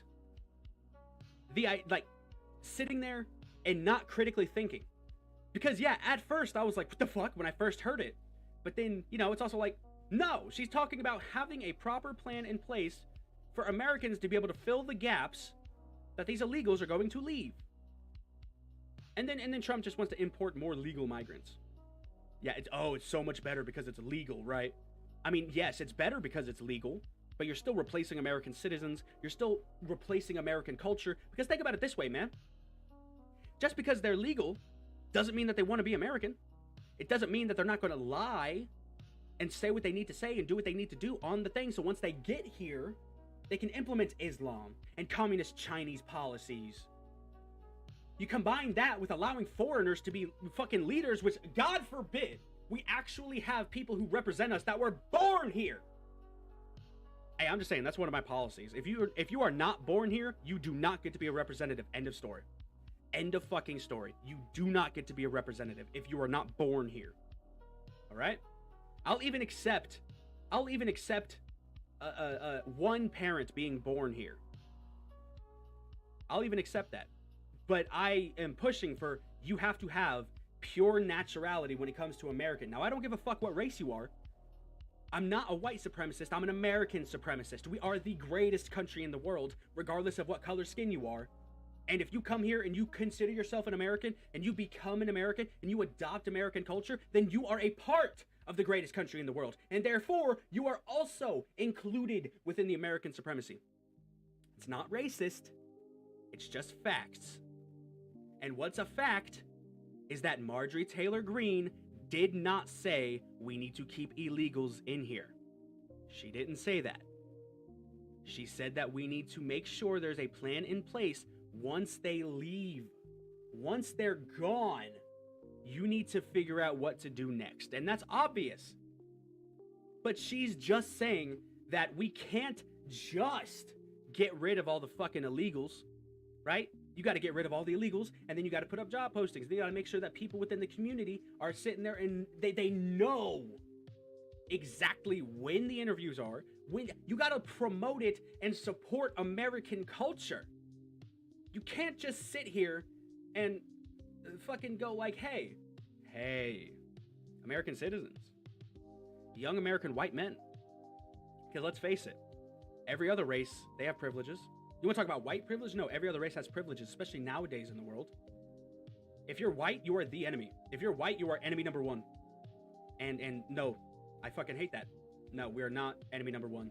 As a matter of fact, we're probably savior number one. And I don't just mean white people as in the race, the skin color. I mean white Christendom that envelops everybody under the sun that considers themselves a full, wholehearted Christian that believes in Jesus and does not think that any other way is the truth. That's white Christendom. And when I say white in that context, I don't mean white skin color. I mean white as in like the Imperial White Army of Russia. That's what I mean. We are white Christendom. And yeah, people are going to sit there and say, oh, you say that word, you shouldn't say that word. I don't fucking care. Silver Christendom then. Fuck you. I don't care. Something. At the end of the day, there are people who consider themselves on your side and they're actually bad actors. And people who would come over here, like Laura Loomer, and say, 2 weeks ago, she said we need to keep illegal aliens in the U.S., and purposefully misrepresent what she's saying. I'm going to replay it one more time. As a conservative and as a business owner in the construction industry and as a realist, I can say we have to do something about labor, and that needs to be a smarter plan than just rounding up every single person and deporting them just like that. We need to be smarter. We need to do something about our labor and be smarter about this than just. That phrasing in and of itself assumes that she's on board with deporting illegals, okay? We need Smarter plan than just. We need to have a stronger plan than just deporting everybody. That phrasing in and of itself presumes that she is in support of fucking deporting the illegals. So why are you sitting here saying that she's anti-MAGA, anti-American, because she believes that there needs to be an actual large-scale plan to this large-scale issue than just deporting everybody?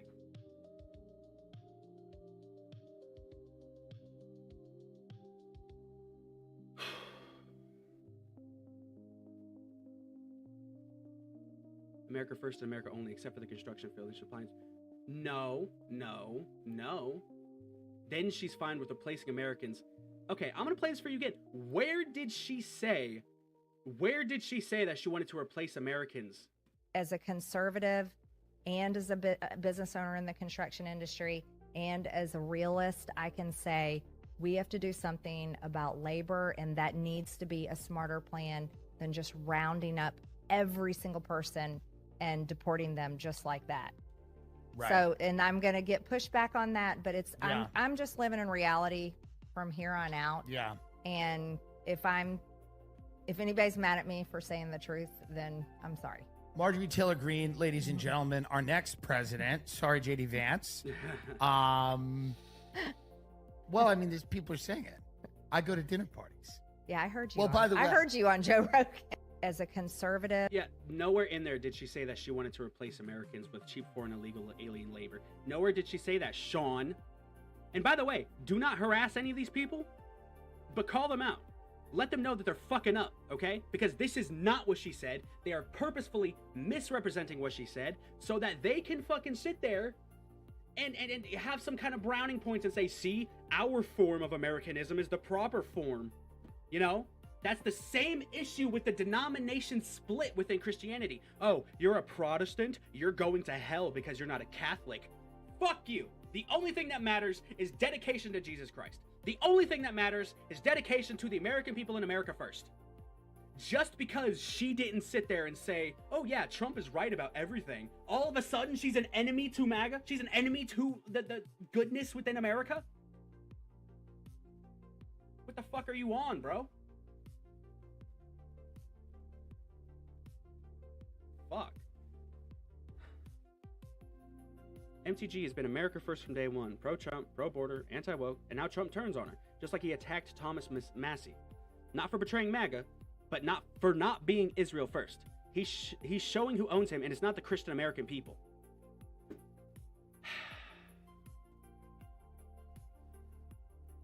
Donald Trump says, I am withdrawing my support and endorsement of Congresswoman Marjorie Taylor Greene and of the great state of Georgia.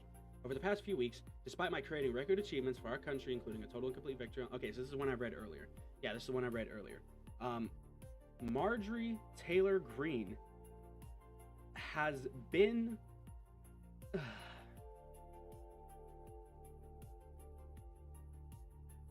Track APAC.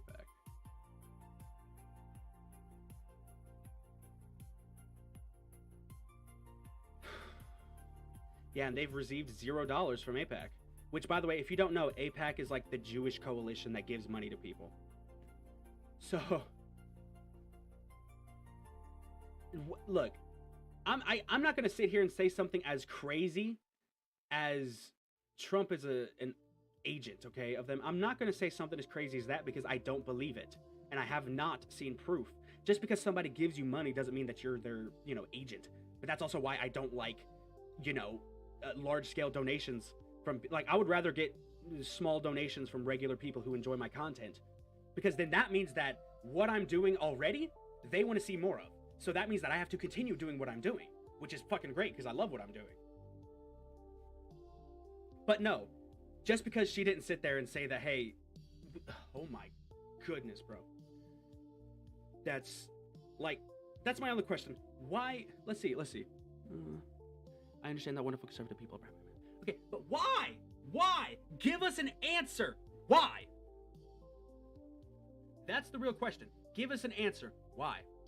Give us an answer. The American people deserve a fucking answer. And if you believe that we don't, then you're a part of the problem.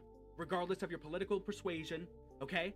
And if you're a fucking communist who thinks that we deserve an answer, then fucking I will stand side by side with you. Not in support of communism, not in support of communism, but in support of getting the answers the American people deserve as to why you are turning on somebody who only disagrees with minute fucking policies. Okay? She is like 90% yours. As far as like fucking policy agreement, she is 90% MAGA. But that other 10% is worth disowning her, huh? Just because that other 10% is regarding the immigrants and Israel. And again, I can't even confirm the Israel part. I fucking despise Israel, and I don't want to touch it with a 10-foot pole, okay? At the end of the day, well, look, okay, let me rephrase that. I don't despise Israel as a nation, okay? I despise the glorification and idolization, because that's what's happening. People are turning Israel into their God, and they're using the justification of Jesus to say that we need to defend Israel, when in reality, I could give a fuck less about anything except the Holy Land. Protect the Holy Land, let Israel do what it does. I could give a fuck less about the nation state of Israel. The people of the Christians, the people of Christ are who I care about more than a fucking country. Because countries come and go. They live and die, all right? We've seen plenty of nations fall. We've seen plenty of nations combine and then get fractured and destroyed. Geopolitics is an ever-changing game. And at the end of the day, the only reason Israel exists is because of how much money we pour into them and then how much they rely on us. If we stop pouring money into them, they could defend themselves, and they should defend themselves. Why are we supporting them? Because they're the only democracy in the Middle East? That's the case, invade everybody else, destroy all of them, and turn them all into democracies. Boom, there you go. All right? But you have to do it totally. You can't just have a constant fucking, you just can't have just a constant fucking back and forth 20-year war. No, you go in there, you smite them, and then you nation build. But I'm not even for that. Just let the cards fall where they may. But no, we have to prop up Israel because we need to defend it because the Jews or something. I don't know, okay? I'm not anti-Jewish. But this is ridiculous. All right? And it is insane how strongly these things come together. And I'm not even sitting here saying that Israel needs to die or anything. No. But I guarantee that people are going to despise me, despise what I say because I think that, hey, maybe Israel should take some fucking initiative and actually do shit on their own. Look, the only way I believe Israel could be taken over is if every country that surrounded it ganged up on it, okay? And that is the only situation in which I would be okay with supporting Israel, is if they were every other country around it, or at least, 1, 2 countries, because Palestine's fucking Palestine. That was a terrorist attack and a small war, right? If we're talking about, like, Iraq and Syria combined forces to invade Israel, yeah, we should support Israel then. We shouldn't just let Israel be conquered and taken over by fucking Muslim extremists. Simultaneously, we don't need to sit here and siphon everything that we have and give a percentage, a chunk of what we have to them when nothing's happening. Yeah, sure, the Israel-Palestine stuff, but they don't need America to take down Hamas in Palestine. You think they need America? You think they need America? No, they want America. That's the difference. They want Daddy America to come in and protect them because they know we can. All right? Let's just get to a point now where, no, protect yourself, bro. I mean, look, you want to sit there and think that you're superior because you're Jewish? You want to do whatever it is that you do? At the end of the day, protect yourself. And I'm not saying all Jews. Obviously not all Jews. But there is an inherent... I'm going to get flack for this, and I don't give a fuck. Every single race, except white people, have a supremacy complex. And what I mean by that, you look at black people, they despise other races and think that they're better. You look at Indians, they despise other races and think that they're better. You look at Chinese, even Japanese. It's the only difference with, like, Japanese is that they don't despise other races. They just, they're like, they don't prefer that. They still think they're better though. I mean, do you know how racist Asia is? You know how fucking racist and nationalistic Asia is? You would be fucking appalled. Now, granted, I grew up with that shit, but, it's fucking ridiculous. And then it goes to ideological grounds as well. And you see That is why I am pushing so hard that white Christendom, in the basis of white culture, is the greatest thing to do and is the greatest ideology to ever exist. And I say that because white Christendom is the only culture that does not have a hatred towards other people simply because they are not within our group. And again, white Christendom as in the Imperial Russian whites, okay? White, not white skin color, not Caucasian. White as in the white Imperial Russian army. Like the symbol of the color white, purity. White Christendom, pure Christendom. We don't fucking despise other people because they're not a part of our group. And unfortunately, it's a huge thing. It's a big thing that... I don't fucking know. It's just insane to me. Every single person who is against Israel and stands for America first is being attacked by Donald Trump.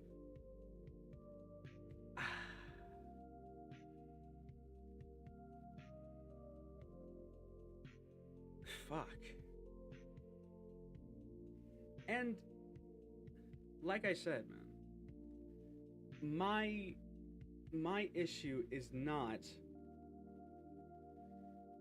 with Donald Trump as a person. I still really like what Donald Trump does. I still like how bombastic he is. And see, that's unfortunately an issue that's going to happen with the back and forth with that bombasticness. When you don't agree with it, it really sticks out.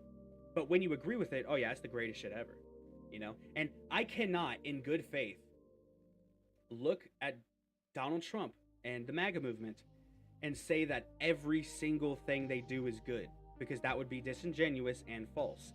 More times than not, they're doing good. And I will admit that I think out of all the movements and parties and things that we see in America, that MAGA is quite frankly probably one of the best. Of course, you know, except for feudalism that I'm trying to make. But at the end of the day, until that gets a following, it's fake. Who gives a fuck, right? Until feudalism gets a following, it's a fucking fake ideology. So, in that case, MAGA is quite frankly the greatest thing that people can join in this current moment in time. But you also have to understand that MAGA people are definitely... I don't want to say it's a cult. I don't know if I could say that with gusto and mean it. But these are very cult-like behaviors. And we need to make sure that these people understand that we are not going to... we're not going to sit here and just let you say this kind of shit and do this kind of shit. You know? The only thing that we want to do is to do what's best. And I know that that's probably what the MAGA movement is doing as well. They think that they're the best. And they think that they're doing the best. And I'm like, okay, cool. Like, I'm not even against that. You know? Yeah, Trump, go out there and do what you do, because what you do is wonderful. It's amazing. And yet, Trump is going after people who are going against things that he likes. And so are his followers. And they're attacking these people, saying that they are anti-American, anti-this and that. And especially with Marjorie Taylor Greene, no, she is not anti-American. As a matter of fact, I would argue, it's going to be controversial, in this current moment in time, she is being more American than Donald Trump. In this specific instance in time, where Donald Trump is calling her a far leftist for not agreeing to go with Israel and not wanting to import 600,000 H-1Bs, MTG is being far, far more American than Trump is with that context. And I know people are going to hate me for that, but at the end of the day, who else... Okay, let me rephrase that. What is a policy that is more America first? Importing foreigners who are going to take our jobs, who are going to not give us the opportunity to grow as people. Because, by the way, that right there is what is most important in life, is the opportunity to grow. And when you have to train people, that is what makes the best workers. Okay? That is what makes the best workers. The people who you, by yourself, train. because you can train them to do it how you want them to do it. People who already know how to do it, or people who want to do it their own way and they don't give a fuck, and they don't come over here and respect American culture, it's going to be a lot harder with them, and you still have to train them anyway, unless you're bringing people who already know how to do it. And in that case, why don't we just, why don't we just import as many people as possible and then have fucking natural Native American citizens here just sit on their ass and do nothing all day like Wally, huh? Why don't we just do that shit? Oh, because native-born American citizens still need to work and they still need to... But you're taking the jobs. You're giving the jobs to people who are not native-born American citizens. So what are we supposed to fucking do? Because these H-1Bs that come over, they take gas station clerk jobs. They take fry cook jobs. They take fucking car wash jobs. And then Trump was to bring in people to take the missile production jobs, the factory assembly line jobs. What's left for native-born Americans, huh? What is left? Scraps. Scraps and nothing. Scraps and nothing. That's what's left for the Native American citizens. Scraps and nothing. And that's why I am so furious at what Trump is doing. Is because this is not America first. And he may know what MAGA wants more than what MAGA wants. But at the end of the day, this is not America first. This is not prioritizing the American people. Instead, you want to prioritize foreign-born citizens who you're going to train and make them better so that they can go back home and then they can fucking take their shit there. And look, even if all 600,000 of those Chinese H-1Bs stayed, they still can get called on at any time by the Chinese government to give information to the Chinese government. And you have them in very case-sensitive areas where it may be very well easy to sneak in a fucking camera. Or maybe not even sneak in a camera, just sneak in audio during a meeting and be like, hey, here we're describing this, this, and this. And then you send that back to the Chinese government and then they can produce it based off of the description.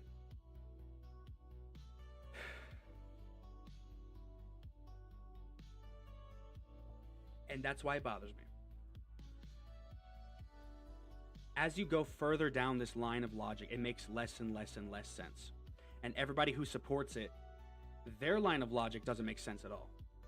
And I want somebody on the right wing who supports this to debate me. I genuinely need somebody to debate me on this so that we can sit here and talk about this and discuss this and make sure that we are actually doing what is best for the American people instead of just getting political browning points against our political enemies, even those on our same side that we're supposed to be together.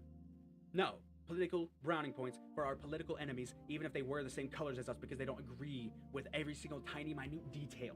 All right? And people who sit there and say, oh, you're an agent of X, Y, and Z. You want a leak. That's what the left does. Literally earlier. Not there. Which one? Let me go to my profile. There's something here. There's, no.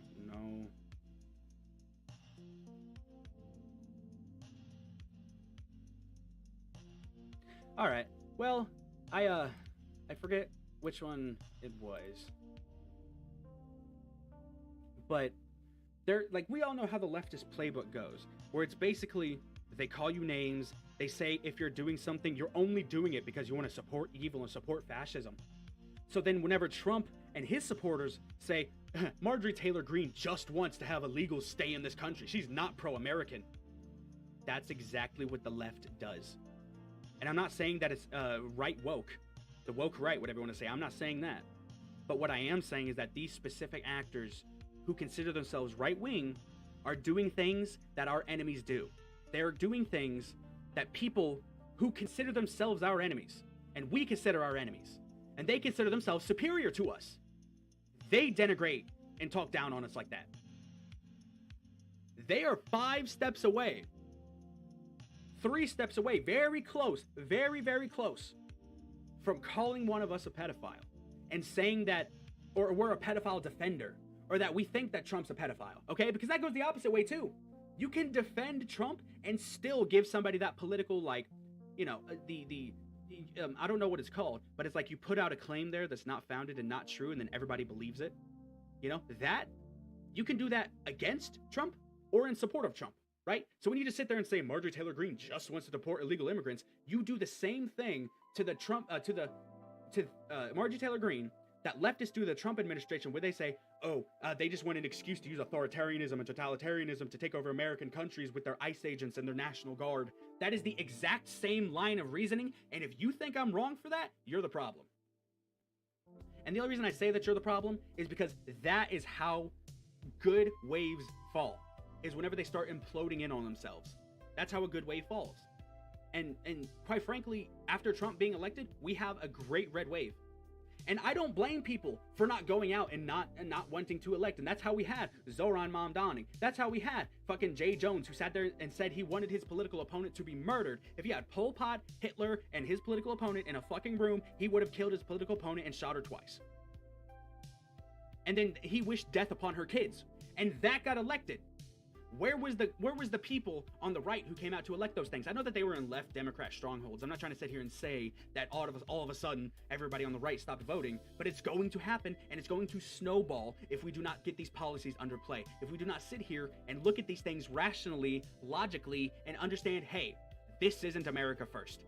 Because if the guy who made it a part of his actual movement says that you can't go America first, because we need to import people because Americans are stupid, Americans have no talent, that's un-American. And if the guy who says that and made it a part of his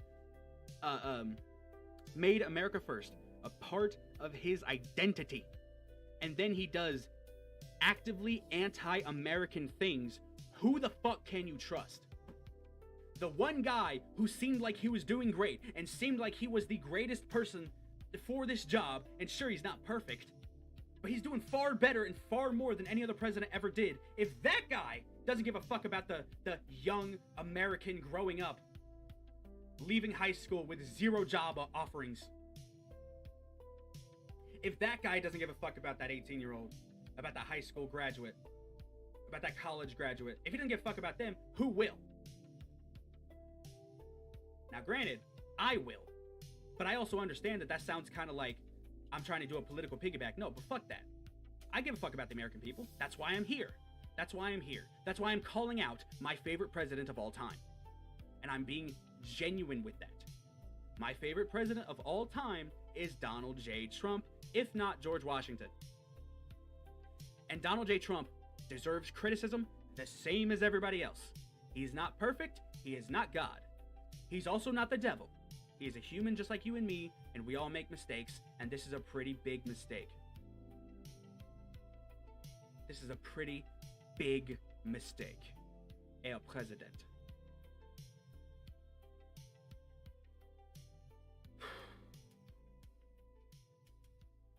Yeah, but no, I'm the problem. I'm anti-American because I don't want American citizens to get pulled out of the job market. I'm anti-American because I want that.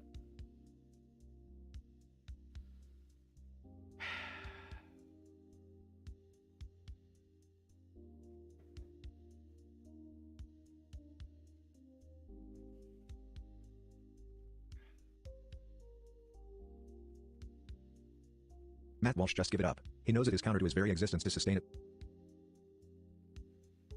All right, so this is a Nick Fuentes clip. I'm gonna go ahead and look at a couple of these things. I'm not gonna lie to you. I don't really hate Nick Fuentes, but I think that if he becomes a leader in the right wing, it would do far more damage than helping. And I'm also not going to sit here and pretend like he's an evil Nazi or whatever. Until I have proof about that, I cannot make that claim. But I can make the claim that he is a Stalin idolizer. Stalin is his hero per his own words. And you know what? I understand the totalitarian want right now for young men, because we've got at a point now where we're like, why are we accepting this? Why are we sitting here and saying that this stuff needs to happen? That this stuff is acceptable when it harms American citizens, when it harms American economy, when it harms American livelihoods, bro? Why are we accepting it? So I understand the want for totalitarianism, and that's why he may very well stand Stalin, okay? I understand that shit. But we cannot allow ourselves to fall into the totalitarian regime type shit. Because if you do that, at the end of the day, what you get is the power switches and then it's get used on us. If you allow the room for political opposition to speak, not have power, essentially, not to sit there and take full power and just remove everything else, you give people the opportunity to speak and you destroy totalitarianism, that is how you make a good economy, or a good culture, a good economy, good livelihoods, regardless of the governmental system. All the way from an absolute monarchy to a constitutional republic. I do not despise Nick Fuentes, but I think that the ideas that he has cannot be allowed to be mainstream right-wing. The things I've heard him say are like he said some decent stuff, right? I've understood that. He says some stuff that makes sense, but then he says some wildly out there shit. And I'm just like, how can you sit there and support somebody who does such a thing?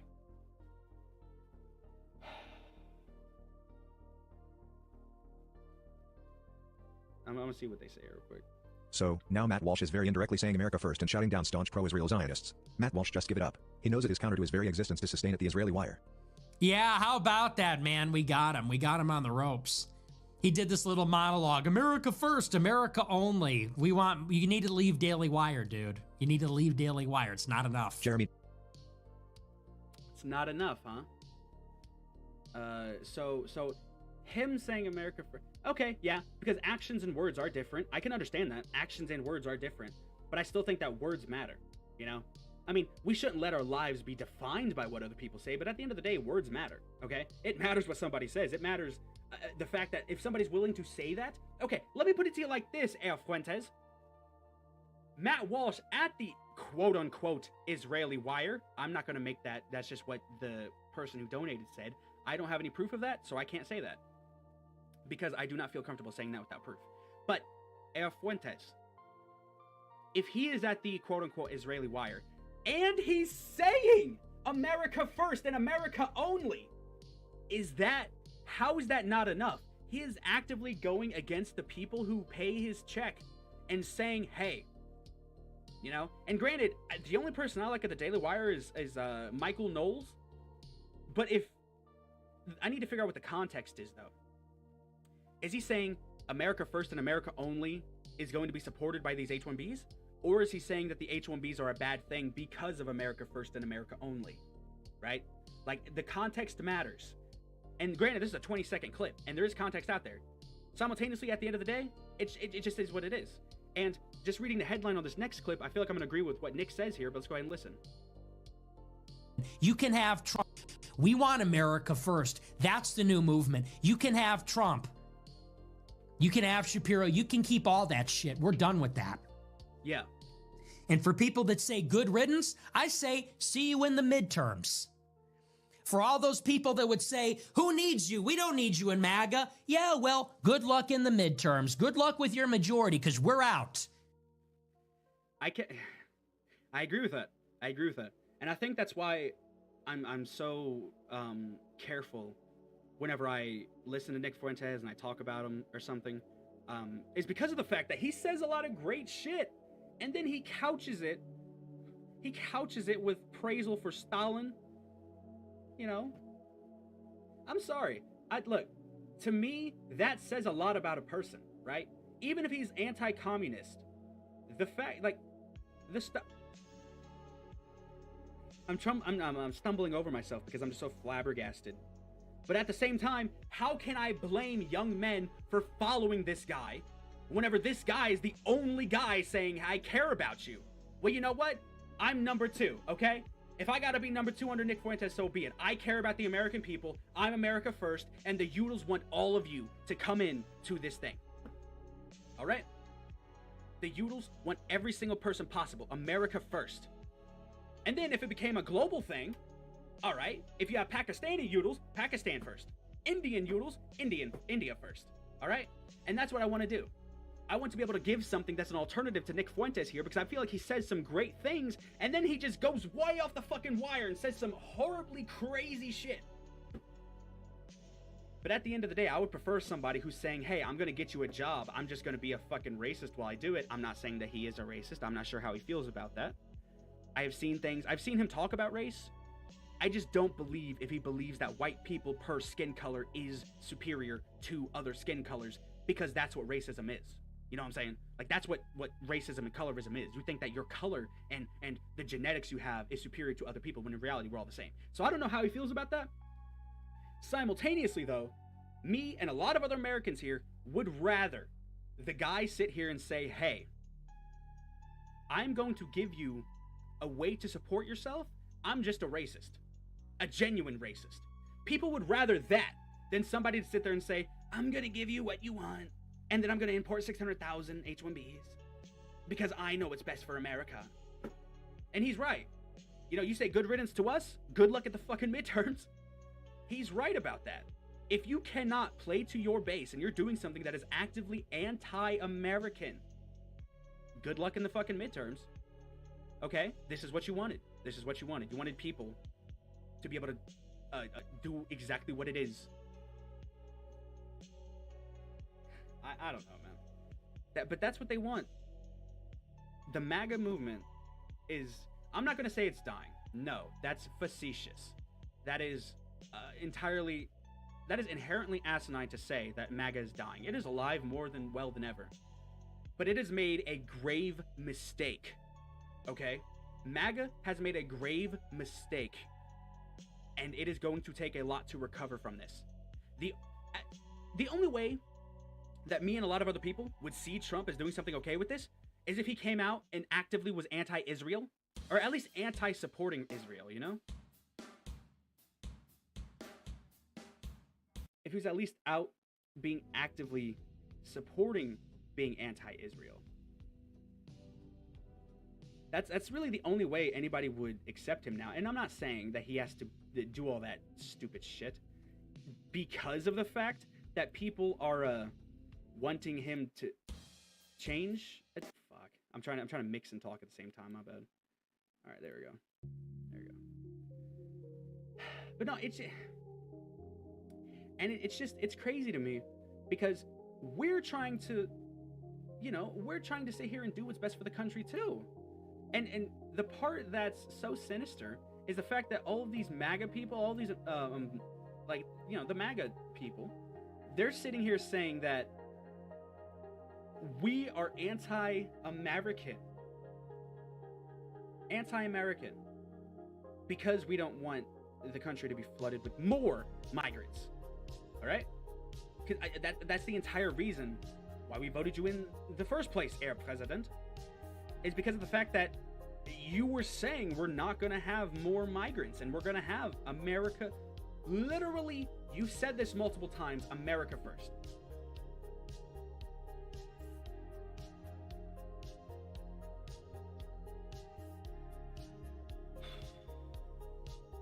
And you're doing stuff that's not American first.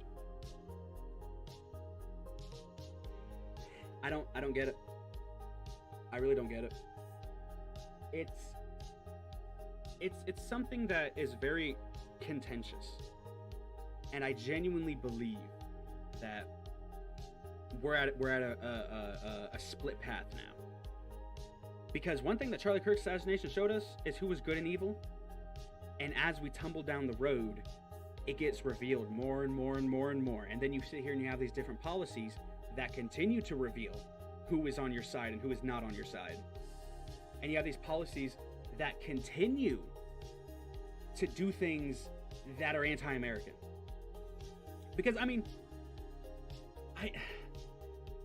I will admit, everything that Trump does, people say it feels like a distraction. I can't disagree with that. Him talking about persecuting his political enemies, I'm for that. But why aren't you describing everything else? Not releasing the files, or at least the files being released, but not talking about them and not,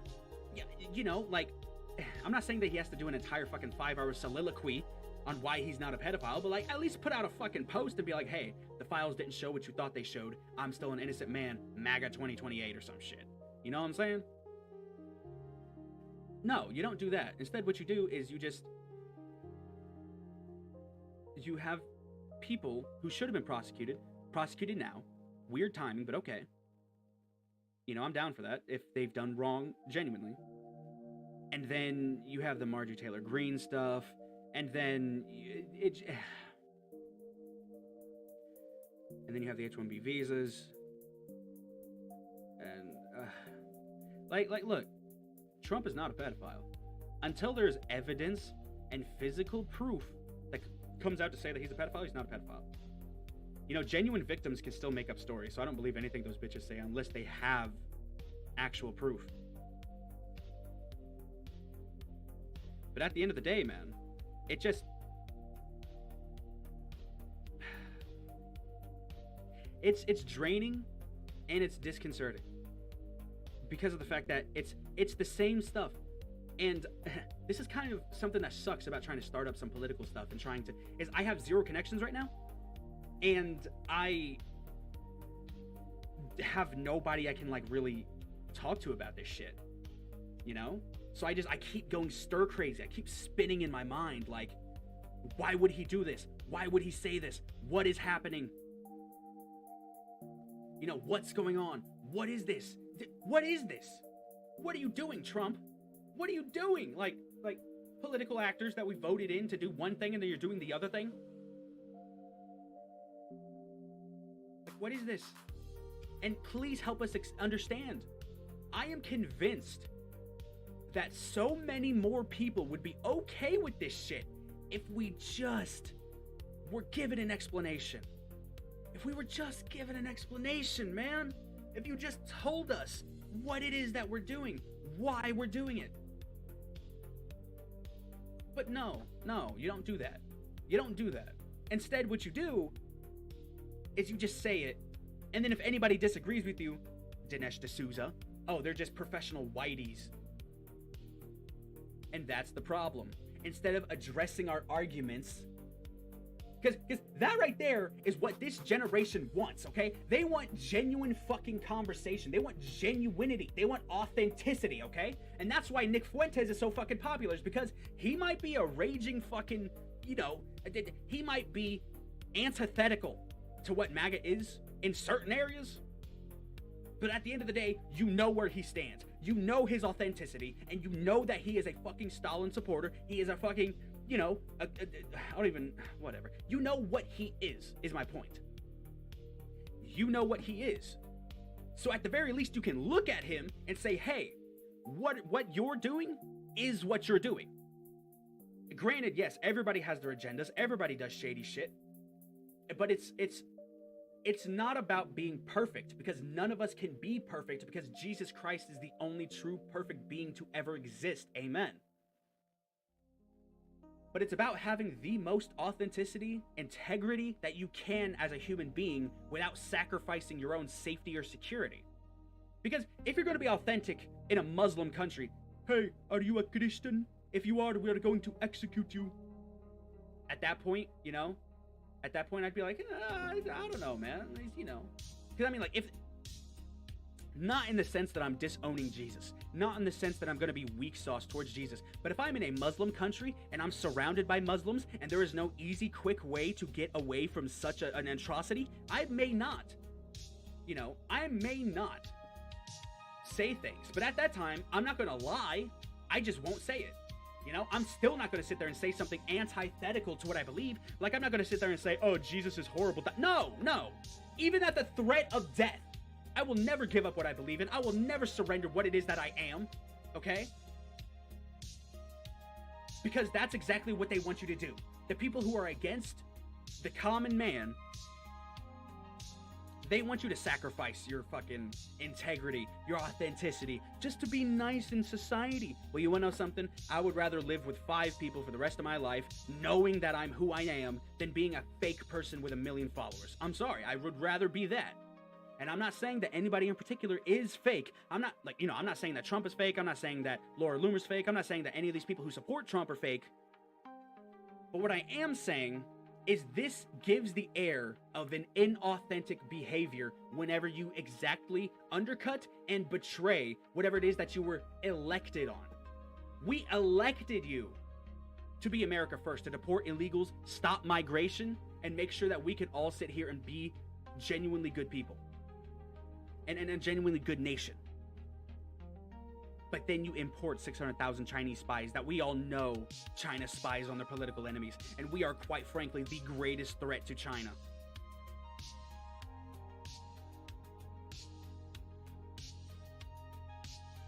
But no, we're the problem. We're the problem because we see these things, we make these connections, and then we try to say something about it. We try to do something about it. America is filled with stupid kids. America doesn't have talent. Okay. Sure. Yeah. You see, I don't believe that. I don't believe for a fucking second. I don't believe that India has no talent and is filled with stupid people. Yes, they have shit festivals where they throw shit onto each other and bathe in feces. And yeah, sure, there's a lot of, you know, I'm pretty sure the average IQ of India was like 76 or something. At the end of the day, there are still geniuses in that country. There are still people there who are worthy of being seen as intelligent and like the greatest people and absolutely smart fucking individuals. But at the end of the day, Trump said America has no talent and that the young people are stupid. Now, whether he misspoke or whatever it is, you have to understand that is when he speaks and he's just going. That's what he feels about the American people. And granted, I'm convinced he's talking about left-leaning students, but even then, he didn't specify that. So the only conclusion that we can come to is that he believes that not every single, but that the majority of people coming out of school, college, he believes that the majority of them are the same kind of people who are fucking stupid. They have no talent. They cannot be trained. That's what he said implicitly when he said that they're stupid and they have no talent and that we need to import people. He said that American citizens cannot be trained. So what do American citizens do? What can we do? Why are we the greatest country in the world if our children cannot be trained, even though they were able to be trained? Mr. President, I need you to answer these questions. The American people need you to answer these questions. Why aren't you doing that?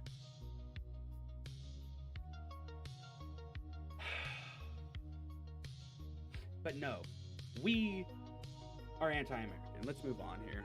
Let's finish out this video real quick. I want to let Nick speak for himself because I might disagree with a lot of what he says, but at the end of the day, this man is popular for a reason, and you're gonna figure that reason out right now. You put America last. You want us to vote for a Republican Congress for what? So you could give our money to Israel? Fuck off. We won't show up. We won't be there in 26, and we'll be there in 28, but you're not going to like it. We are coming in Iowa. We are coming for you in Iowa. We are coming for you in New Hampshire, Nevada, South Carolina. That's what they don't want to see. We are in the universities. We are in the think tanks. We are in the congressional offices. We are in your fucking walls. And we will be there in every caucus, in early primary state. We will be there in the GOP primary. And if you think you're going to pull this next time, forget it. Trump says, I don't need your vote. Well, let's see how that goes for your buddy, J.D. Vance. Not going to go the way you think. And that sucks because I fucking love J.D. Vance. He's easily one of my favorite political figures, even more than Trump. And I want Vance to be president. And I have not heard J.D. Vance back what Trump says in the same sense of saying that Americans are stupid, right? I have not heard J.D. Vance say that, so I cannot sit there and put that on him. But he is connected to Trump inexorably. And Trump and the MAGA movement have to understand that if you alienate an entire group of your fucking, of your party, of your political side, you alienate an entire group, you will lose. And then we will have communist America. Because you think it's more important to sit there and call us the woke right, call us comparable to the far left, and use tactics that are comparable to the far left verifiably, compared to just hearsay and everything that the president says, because you follow everything that he says. And that's the part that gets me. When Marjorie Taylor Greene says what she says, and then Trump does not put a link to what she says, does not quote what she says, all he does is say the things that he has accomplished, and they are, albeit, great accomplishments that deserve praise. Okay? Great accomplishments that deserve praise. But he ignores providing context. We're just supposed to believe him. we're just supposed to believe him. That is cultish fucking behavior. And MAGA is not a cult. MAGA is not a cult, and MAGA is not dying. But what he did was cultish behavior. When you sit there and you don't give them legitimate reason to think about what it is, okay? Because yeah, you give them a reason to think, people are gonna go against you. And that's what he doesn't want. He doesn't want people to go against him. He doesn't want to lose his support. And I love you, Trump. I do. I love you. You're the greatest president of all time, but you're fucking up right now. And you gotta at least give us an explanation. You gotta let us know something. And yet you don't. And that's why Americans are mad. And that's why Nick Fuentes is becoming more popular. That's why I'm here with my feudalism, bro. That's why I'm here trying to do some shit. That's why Nick Fuentes is here doing shit. It's because of the fact that there are people who just, on both sides. This is a both sides argument you can make. People on both sides are sitting here pushing us to a way that I'm trying to gather my thoughts. People on both sides are being anti-American people.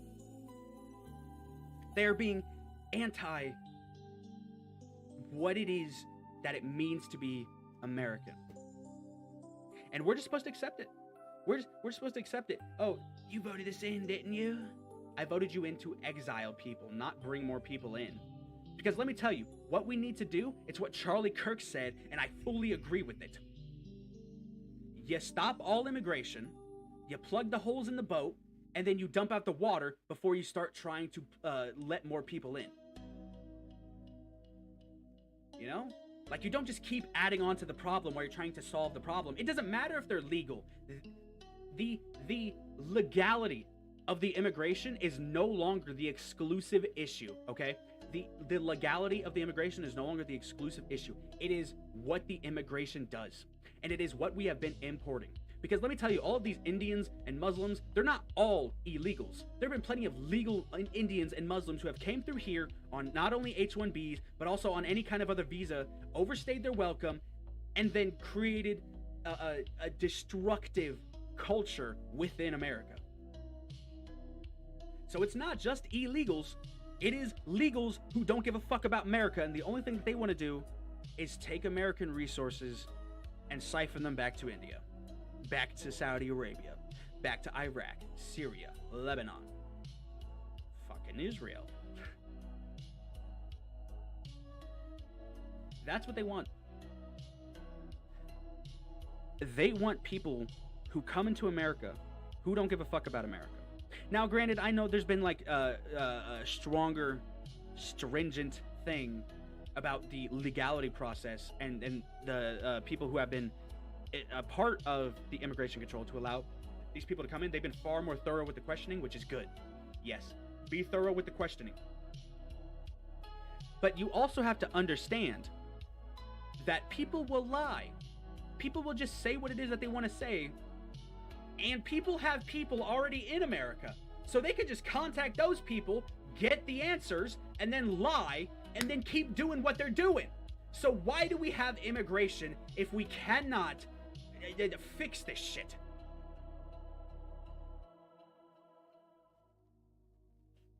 I am not anti-Trump, but this is a major fuck up.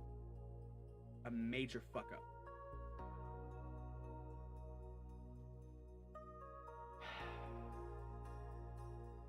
I was going to do something on Michelle Obama as well because she was trending, and, you know, someone's going to have to give up a piece of their pie so that someone else can have more. Yeah, how about you first, bitch?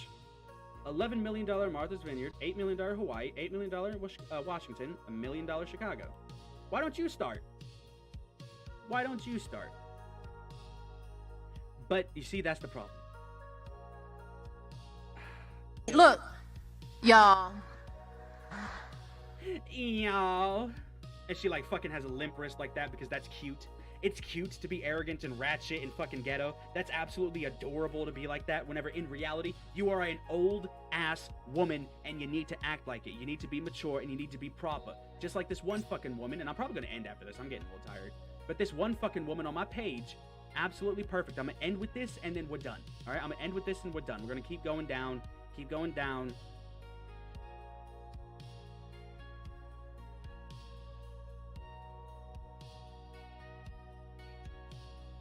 By the way, imagine a king who fights his own battles. Wouldn't that be a sight? We have one. Jesus Christ is king. Amen. He fights his own battles. Amen. And that's why I am so strongly with wanting to fight my own battles too. Is because of how Jesus. I love Jesus. And I want to be like him. And it's just crazy. But look at this. This is what India does. This is what India does. You know what that is? Shit. And this is what people want to import into America. They want to import this culture. They want to sit there and say that these people need to come into this culture.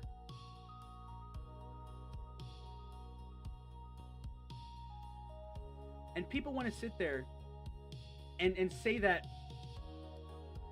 you know, people like Dinesh D'Souza, if they want to sit there and say that whiteys have a problem with more immigrants because we do not want to import this into our country. Fine, I'm a whitey, Dinesh. I'm a fucking whitey, and I don't care.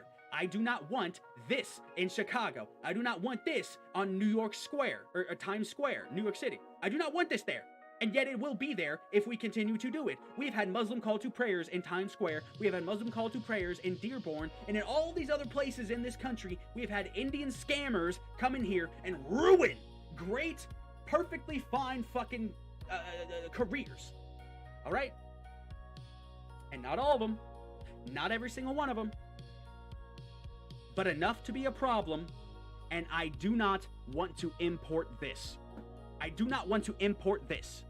And anybody who does needs to be exiled to India, okay? Because if that's what you want, go live there. We do not do this in America. It's like when Zohran Mamdani ate with his fucking fingers and every other one of these Muslim fucking assholes eat with their fingers.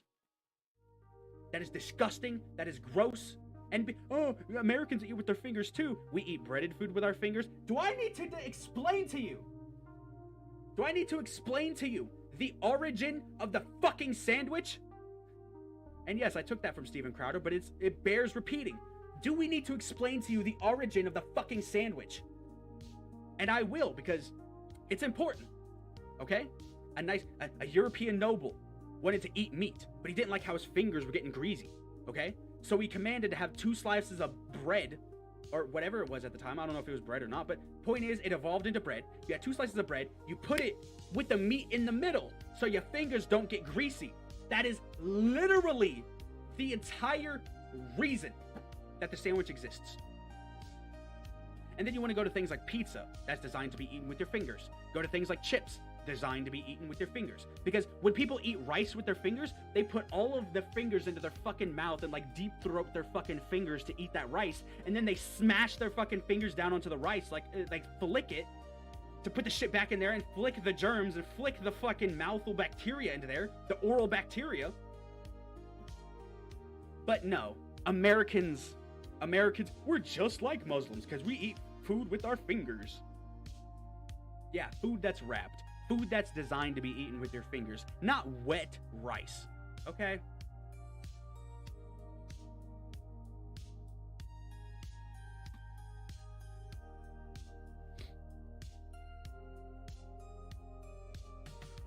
Right here, listen. From Brazil, and I moved over here from Brazil, and I'm pretty much Americanized by now, in case you can't tell. It's been over 25 years. I'm now a proud American citizen, and I have worked hard to adopt this country as my own and become a valuable part of this community. Let me introduce you to this word, which means to adopt something as one's own and become a part of it, which is what's supposed to be your job as an immigrant. So that means that I can come over here and introduce you to some cool stuff like Guaraná and Farofa, but I'm not supposed to be coming over here and be an invasive species. That's not the reason I came. I came here to be one of you. If I thought Brazil was so much better, I would have stayed there. Someone explain to me why I am expected to respect and abide by everyone else's customs, literally everywhere else in the world, everywhere else I go except here.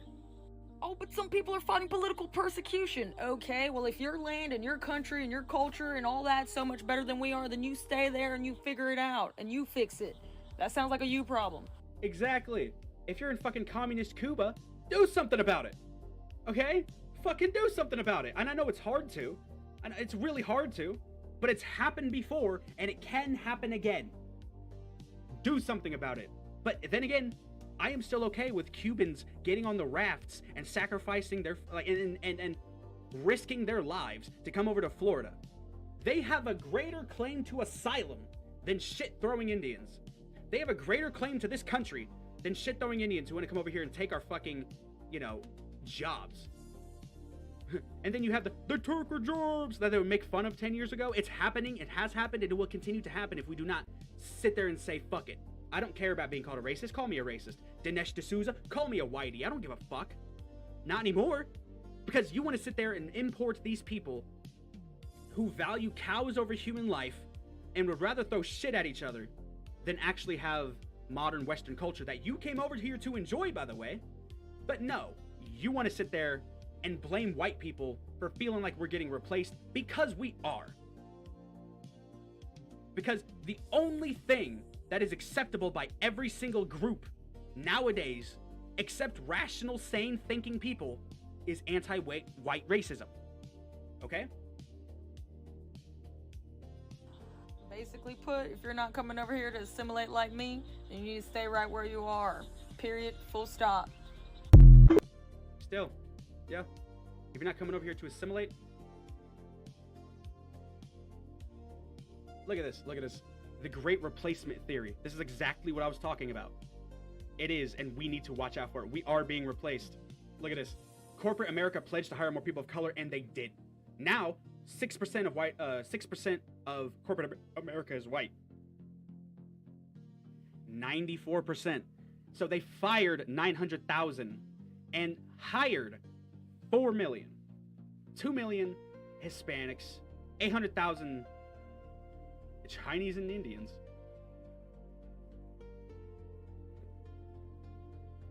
Guy over here saying, how did they pull that off? Let's see.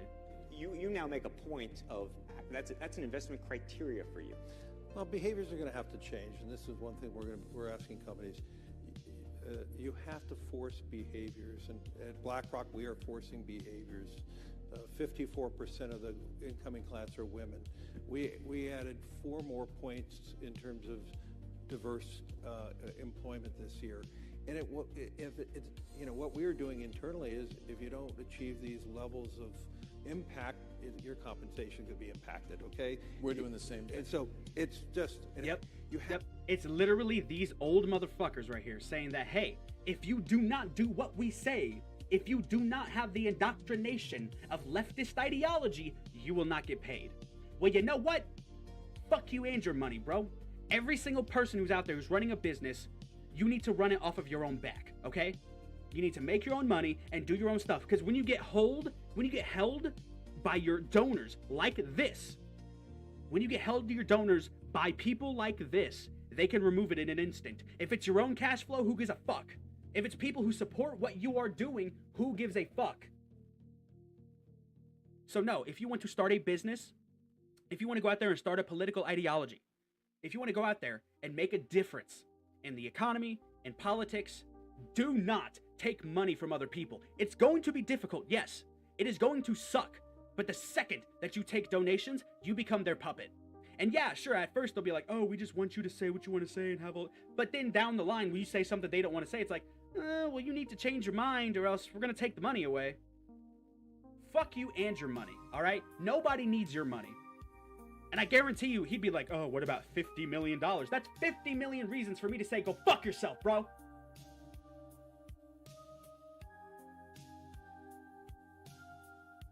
You are never alone. Amen. Amongst our greatest trials, we are never alone.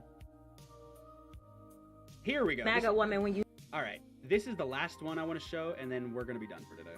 Like, you know a MAGA woman when you see one. 1,000%. They all have a look, right? So Jasmine Crockett says that MAGA women have a certain look.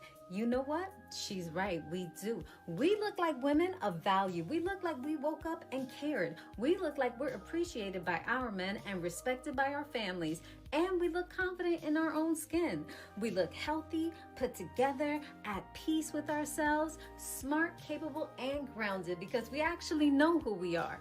We look like the women men want to marry. We look like the women little girls want to become. So thank you, Jasmine, for finally noticing that MAGA women look like you only wish you could. Do not come for me with them 5-pack of lashes and that phony ass wig. I will. Keep it classy. We're like, Yeah, see? That's right there is what we need. That's great. I don't even remember why I brought it up. I just wanted to show it because that's hot. That's hot. Okay, bye.